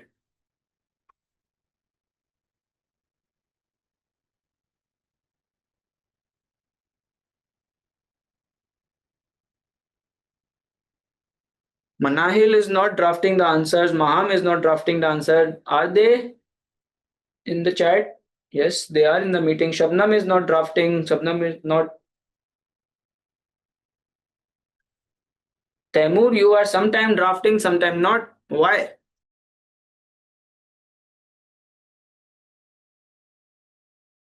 Can anyone tell me that how many marks were allocated to this question? It was 18, right? Yes. John, you were not drafting anything. I caught you. You're not drafting anything and you just wrote 18 right away. So I feel like nobody's. See, it's, these are the tricks used by the teachers. We all know how to catch you guys. Those who are not studying, or those who are, having some fear in drafting things. Anyway, so I guess the four shareholders or the four stakeholders would be more than enough if we are going to draft the answer. So next I would talk about the regulator. If we need to, we can, in a very short paragraph, we will summarize the regulator as well.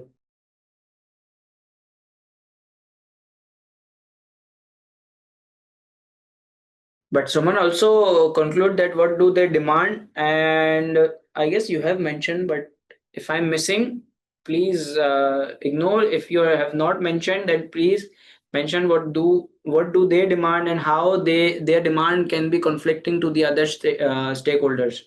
Hira point is good, but evaluate their influence, connected with the influence over the strategy, and then connected with the conflict between the demands of the different stakeholders group. Ashish good, but the conflict between the demand is missing.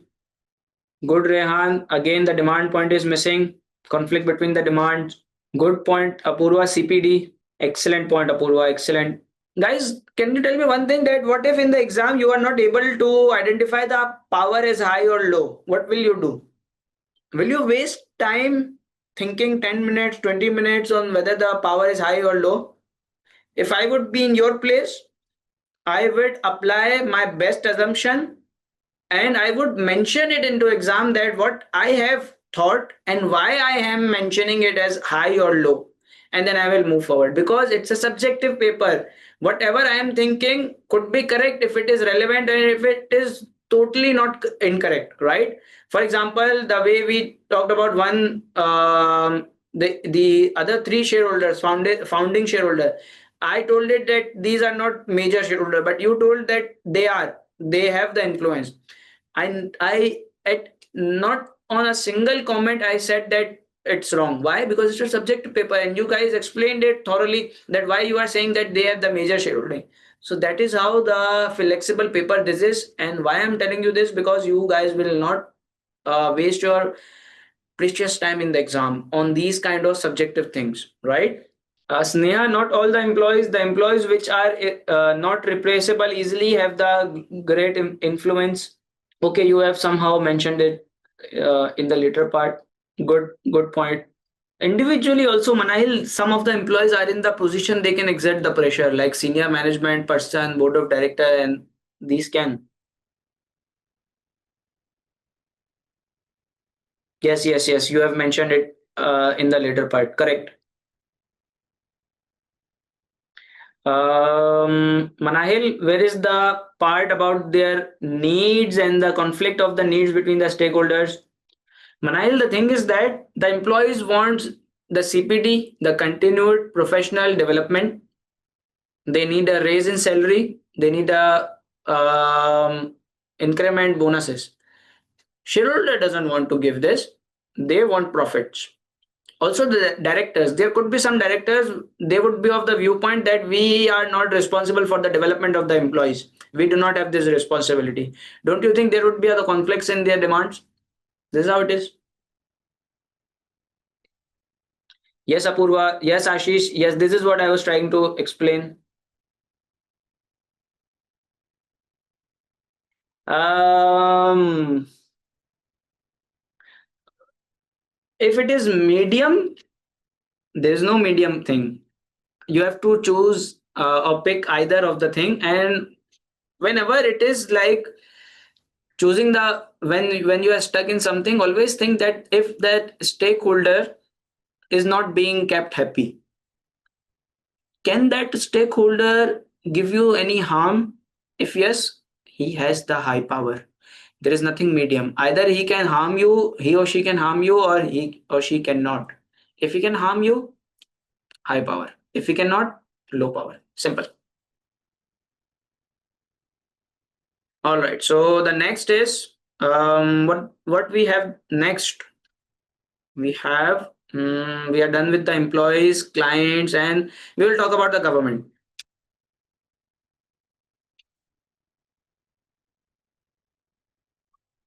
Can you guys draft the government point for me? By the way, it's very easy, and something from the pre-scene could be also referred, that the regulations are evolving and they are rapidly changing. There was a risk that they could become costly and onerous. This was the word I remember. Financial institution, yes, Easter, you can, but there is no specific information related to them. So if even if you are going to write it, it would be very general. If you are not coming up with the major stakeholders at the moment or in the exam, you can write, but for me the top five are them.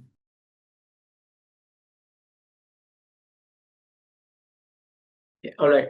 So the government point is that the government or regulator would be much focused on the data security of the client. So they have the interest, and they also have the interest that you are, whether you are complying with the laws and regulation of the data security or not, right? And these non-compliances, that means if you do not comply with them or you do not keep them happy, what could be the consequences? That they can revoke your license or even impose the penalty. So they have the high power, and also they can impact you by changing the laws and regulation, which can make the compliances costly and onerous. No, Apurva. In such kind of industries where the public interest is on the stake, regulators are always interested in bank, insurance, mutual fund, data centers. You even have seen Mark Zuckerberg was called by the, I guess, US Parliament or somewhere. So they are always interested.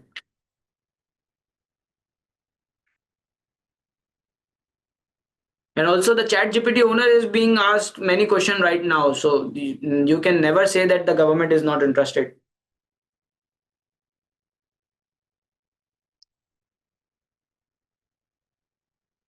Suman, no little interest. Good Maham, good Easter. So all right. So this was the report we have written, and then let me put the ending notes, and we can call our answer.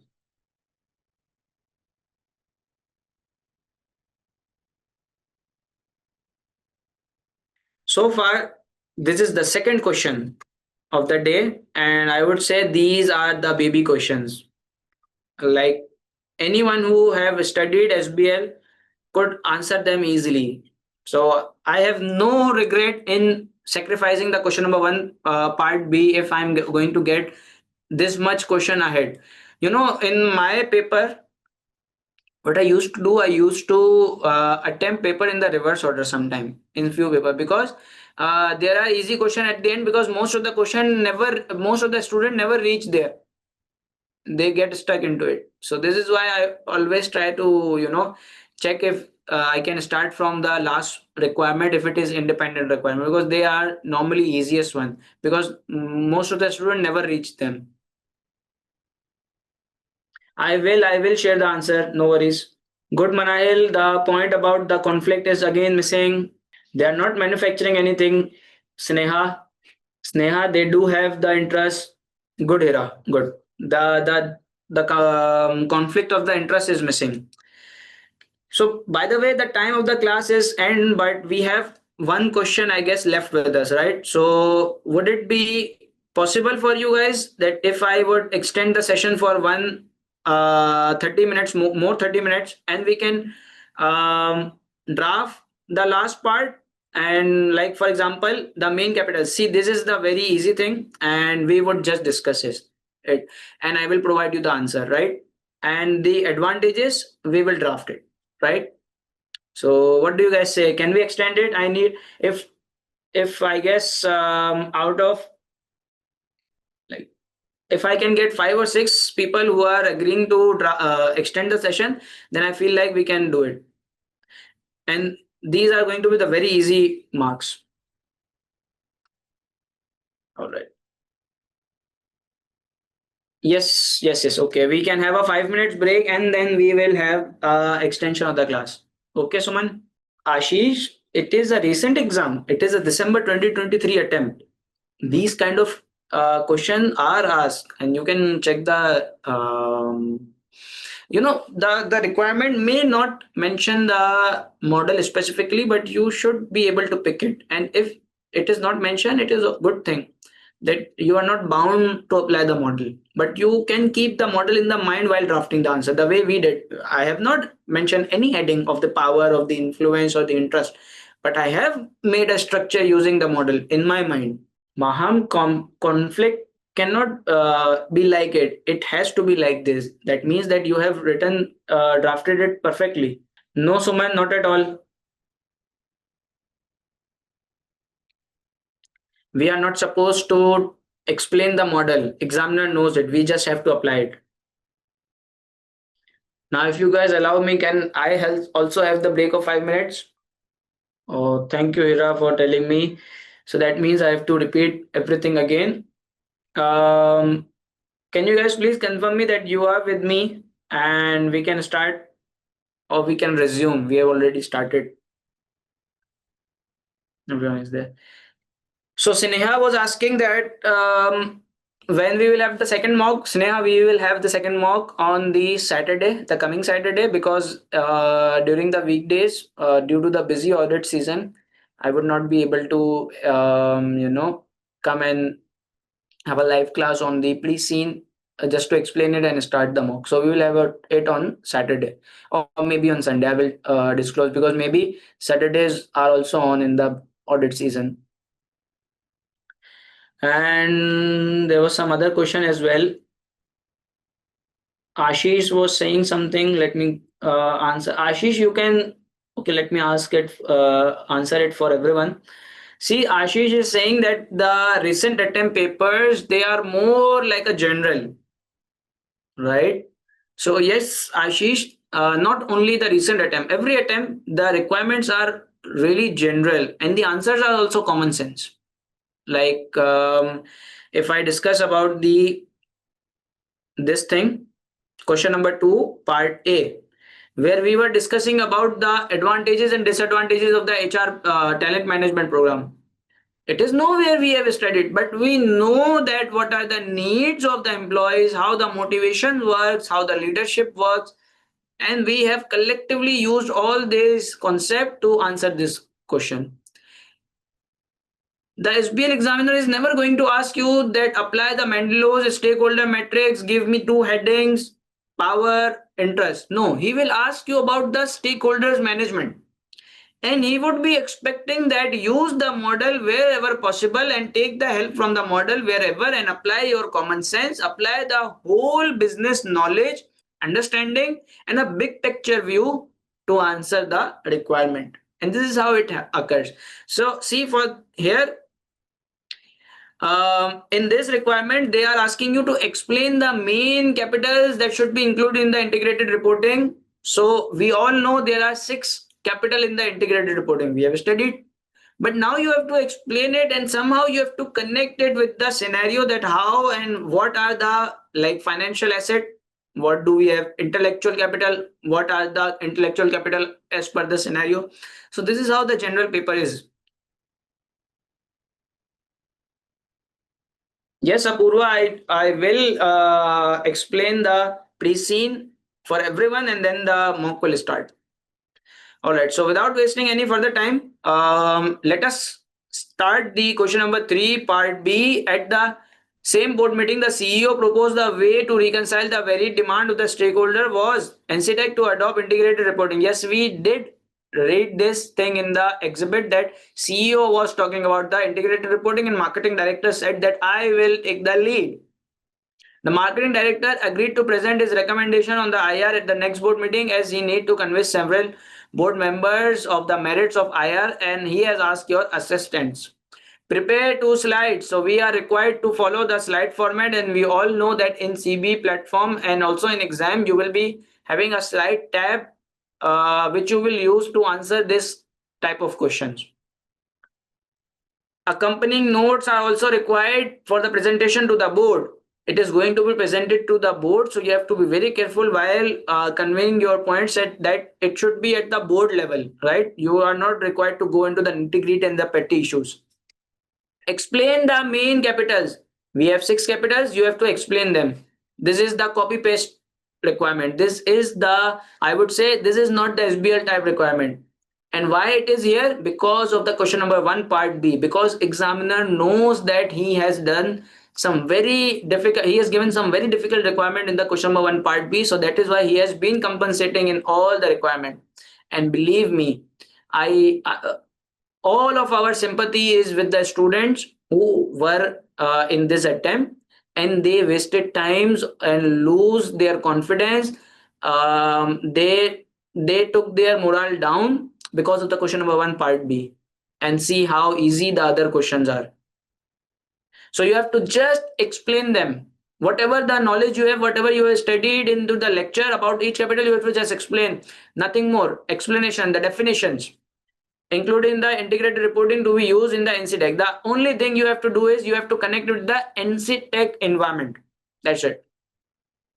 Advice on the business benefit. This is something which you need to do. Again, this is also have been already discussed into the lectures. And also we have done some, I guess we have done this question as well.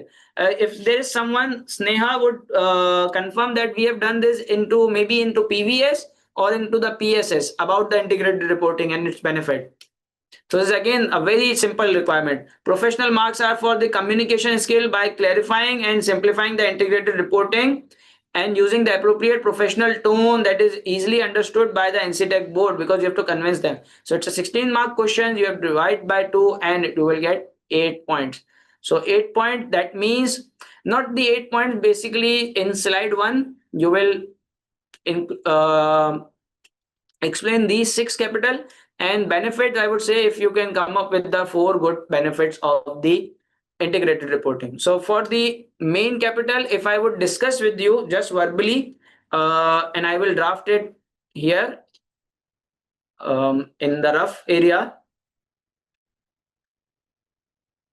Okay, so the rough area, can how do we have to start the answer? You have to start the answer simply. Choose the slide format, put the pointers in the slide, and then the accompanying notes. So the slide one will have the financial capital, natural capital, manufactured capital, intellectual capital, social capital, and then we have the financial, natural, manufactured, intellectual, social, and which one capital? Human capital. Excellent. Thank you so much. So these are the capitals, and now the accompanying notes. For Suman, I am making the format very roughly. So point 1, you will explain what is the financial capital. Financial capital, this is whatever I'm saying now is a proper answer. The financial capital, that means the financial resources which are available to the company. In the case of NCTech, right now they have the declining financial performance in the financial resources, right? So they should disclose this into their integrated reporting. Not only this, that they are facing difficulties, they should also disclose the strategy or the solution of the directors, that how they are going to arrange the capital or the finances for the future strategies, future development. That's it. Tell me, is it difficult? No, not at all. You just have to explain what is financial capital and then connect it with the NCTech scenario. That's it. Next, we have the natural capital. What do we mean by natural capital? Next point. Natural capital means that whatever the natural resources which are used or which are available to the entity, these are natural capitals, right? It includes the environment, the land, I would say the water, minerals. These all are the natural capitals. And also, while disclosing into the integrated reporting, the entity should also include or disclose that what are the direct or the indirect effect of the company's operation on the natural capital or the natural resources. Simple. Are you guys getting my drafting idea, that how I am first explaining it and then connected it with the company specifically? Or do we have any confusion? Please let me know, because I am discussing it because of the shortage of the time. The answer I will provide you proper. Okay, Sneha is saying perfect. Is there anyone else who can confirm me, so that I can have a comfort that whatever efforts I am putting are understandable by you? I do not think, Easter. I do not think. Okay. So the next is the human capital. Human capital means the human resources, your employees, their knowledge, their expertise, their competencies. So in the specialized or the service industry, human capital is very important. And when NCTech is going to disclose the human capital, it shall be disclosed that at what level and what extent of the human resources are available to it, what they are doing for the betterment of their human resources, and what are their development plans. Simple. Yes, Easter, it is. Because how can you conclude that which one is not main capital? Because integrated reporting concept is that you include all these capitals, and if we are thinking that we would miss out one or skip one, I feel like it's against the integrated reporting idea itself. Then what we have?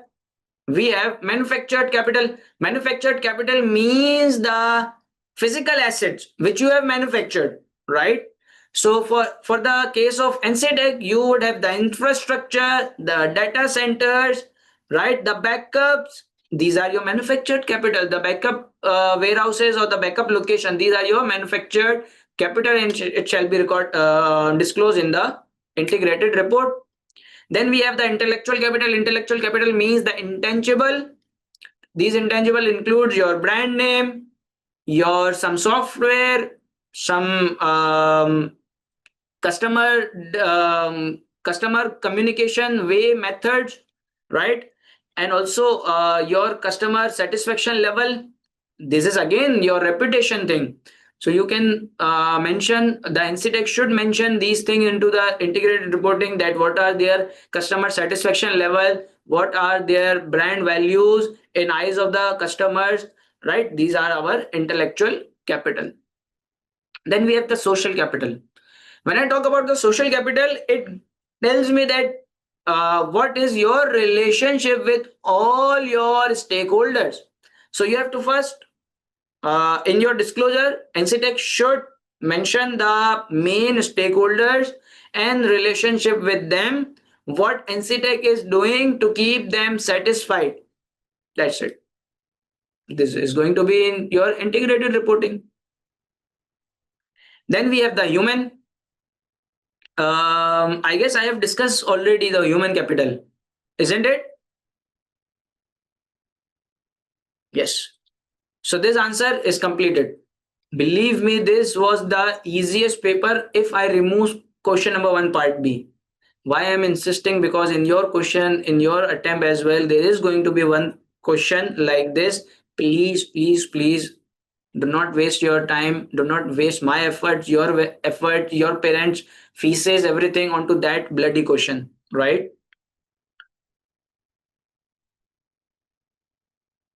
So answer number 3, part A, we already discussed. So I'm leaving the space for it.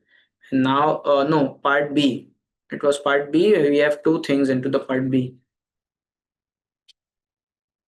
So slide number 2.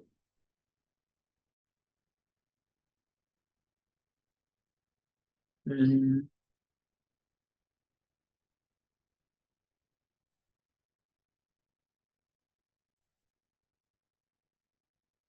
Now, can you guys just list down the benefits of the integrated reporting simply into the chat? Because there is nothing technical into it. Believe me.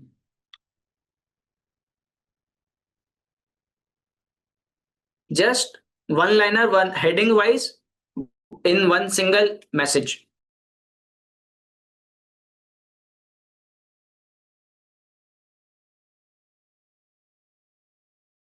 And you know what?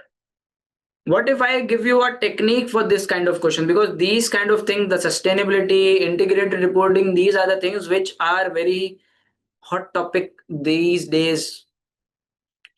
Whatever are the missing elements in the financial reporting or the historical reporting, these are the benefits of the integrated reporting, because integrated reporting was made or introduced to overcome the weaknesses of the financial reporting only. Are you guys able to understand this thing, that there was the financial reporting earlier, but then the people introduced the integrated reporting because there were some weaknesses to the financial reporting. What? The financial reporting was historical. It is forward looking. The financial reporting was not focusing on the value creation. It was focusing on the only financial capital. The financial reporting does not give the enough transparency to the shareholders or the stakeholders about the business and all the capitals, right? Financial reporting does not talk about the wider resources that are human capital, natural capital, social capital, financial capital, intellectual capital, manufactured capital. It does. Financial reporting does not care about the wider stakeholder. It only care about the shareholders. And this is the volunteer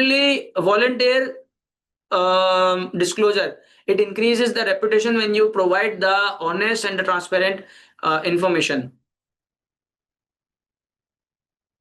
Good, good, Easter.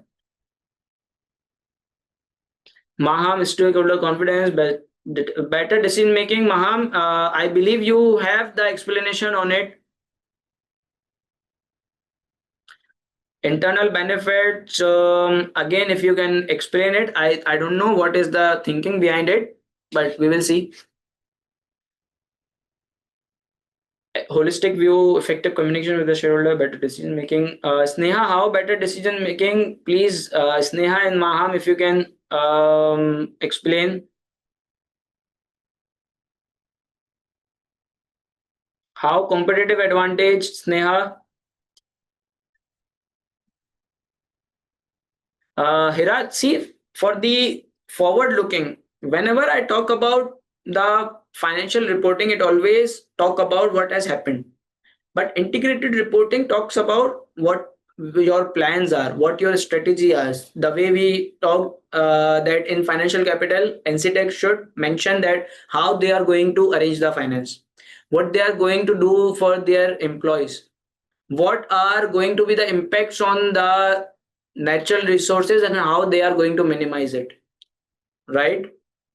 If I talk about few more things, that social capital, how they are managing the stakeholders relationship, what could be the possible arrangement to keep them satisfied. These are the future oriented things which are going to provide the benefit to the business. Hira, are you clear?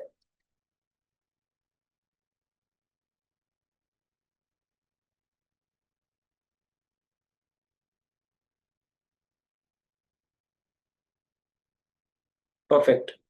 The accompanying notes we have: number one, so we will explain each point individually, and that's it. Our answer would be clear. So whatever the points you have written, I am believing that you would be able to just explain it in a simple wording, and it would be your answer. See how easy this paper was. And you know, this paper was, I kept this paper intentionally for the end so that I can make you realize that there are few requirements which will tease you, but the rest of the paper is going to be easy. Easter, pre-scene is going to be announced on 19. So I have always done this thing that I try to provide the pre-scene debrief like in 2 or 3 days, in it 2 or 3 or 4 days. Like last time also, I don't know about the world, but in Pakistan I was among the few top 2 or 3 tutors who provided the pre-scene like in the latest way. Apurva, it won't be the live. It will be in the recorded version, and you have to be rest assured that it will be a very comprehensive debrief. You can also go and check onto the YouTube about the last two pre-scene debrief which I have done. It is around 2 hours, 2 lectures. So rest assured about the depth of the analysis. Easter, it would be too late now because I have to, prepare for other thing as well. Pre-scene debrief would be there, so it would be too late now. Header and then explain. No, Suman, it is not necessary that you put the headings into the accompanying notes. It's fine if you can just put the bullets. So increase reputation. We are going to mention one more thing into the reputation thing, is that there has been a security breach right now. So the integrated reporting is the voluntarily disclosure, and if you are going to give, it would be able, or it would help you to minimize the adverse impact on your reputation or your brand image. Yes, Ira, this is something you have been with me since the last attempt, and you know that whatever we do till the exam day. So this would be done, and also the grand revision session as well. So let us come back to the drafting of the answer, and I believe it's very simple. And let me just draft it quickly, and if you guys can also draft it in the chat, and I can review it.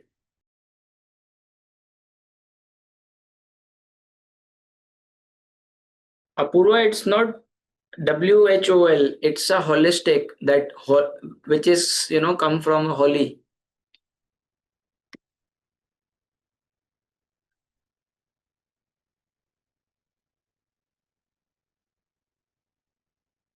Yes, yes. Rehan was not typing anything. He got caught. Good, good, Apurva. So the next point is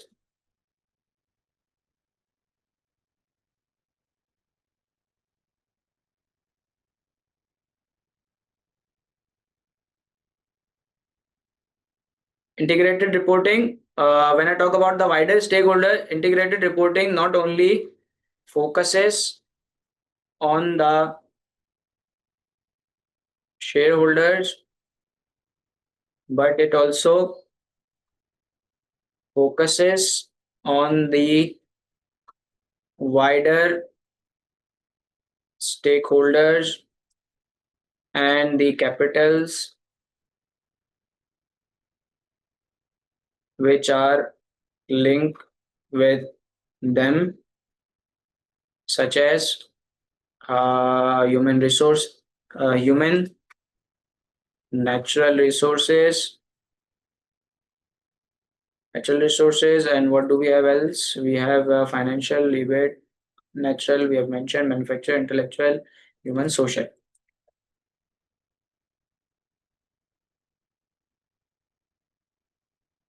and social impacts and relationship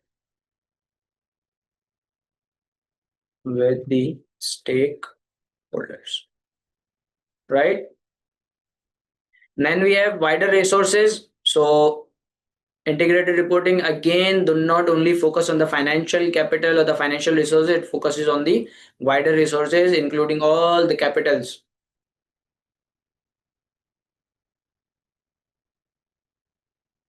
Good, Apurva. Then we have attract the investor through the transparency. The transparency, again, you can mention that the NCTech is listed company,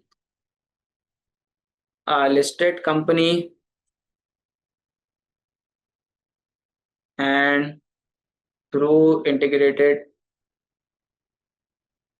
reporting, it can demonstrate the transparency of its operation and the available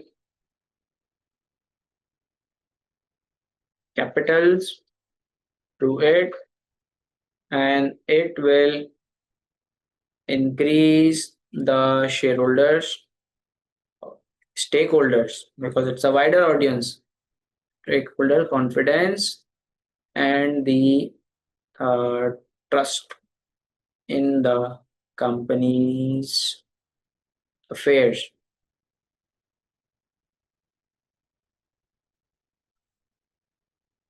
I will read all the answers which are mentioned in the chat. So if anyone is drafting, please do draft it. I will check. Focuses on the value creation.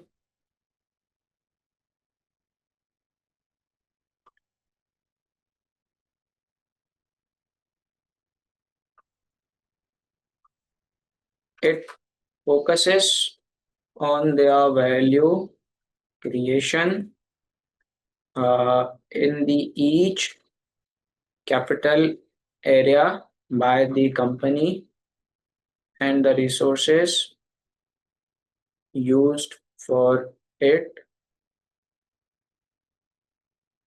And we have to write 2 point, only 1 point. So I'm merging this value creation and forward looking into it. Single point.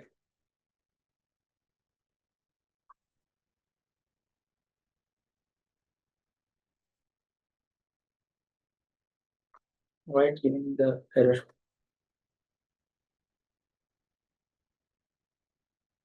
And it focuses on the forward looking reporting rather than the historical reporting and discloses the future strategies and plans of the entity to create the value for wider stakeholders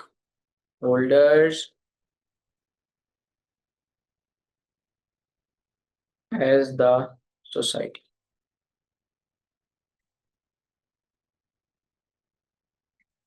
So simply, I have not done anything technical or not any technique applied into this answer. This is simply the explanation of the points which we have mentioned above, and we have derived them from where? From the knowledge which we have gained through the lecture of the integrated reporting.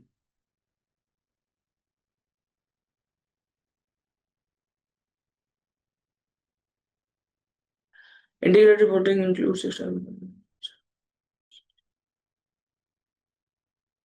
Good, Apurva.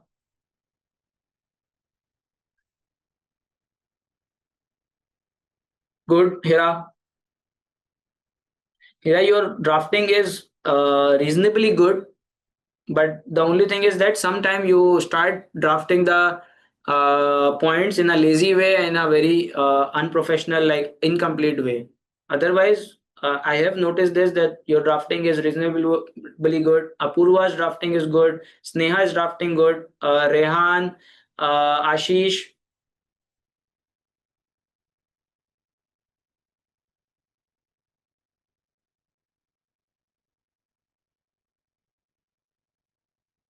Apurva, when we are talking about the wider stakeholder, please do not try to include or stay restricted to a specific stakeholder when you have mentioned the supplier thing.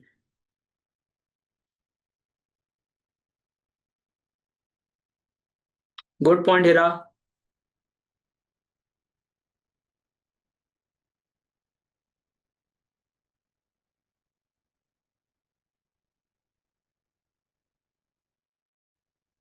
Good point, Apurva. Good point, Hira. Excellent. So this is the end of the paper NCTech, and I am quite hopeful that this paper, like other paper which we have attempted, gave you a lot of knowledge, the techniques of drafting, and a lot of lessons about the drafting and about the way you should be approaching to the paper, the way you should be attempting the paper.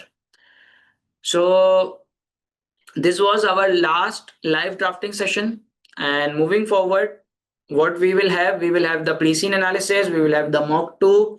I will provide the answers to the self-study student to match it with them, and if they have any issue in comparing the answer, they can always reach me out through my WhatsApp number or the group.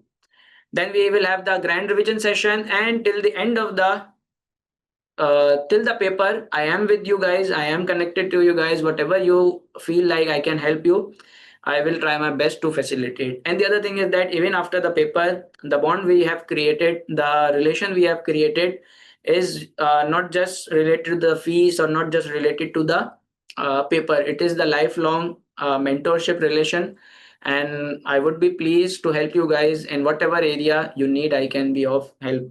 So take care of yourself, and wishing you all the very best of luck for your exams, and have a good future and a best exam of SBL and the other paper as well. So let us call it a class, and you guys should be focusing on your SBL preparation from now onwards. Thank you so much.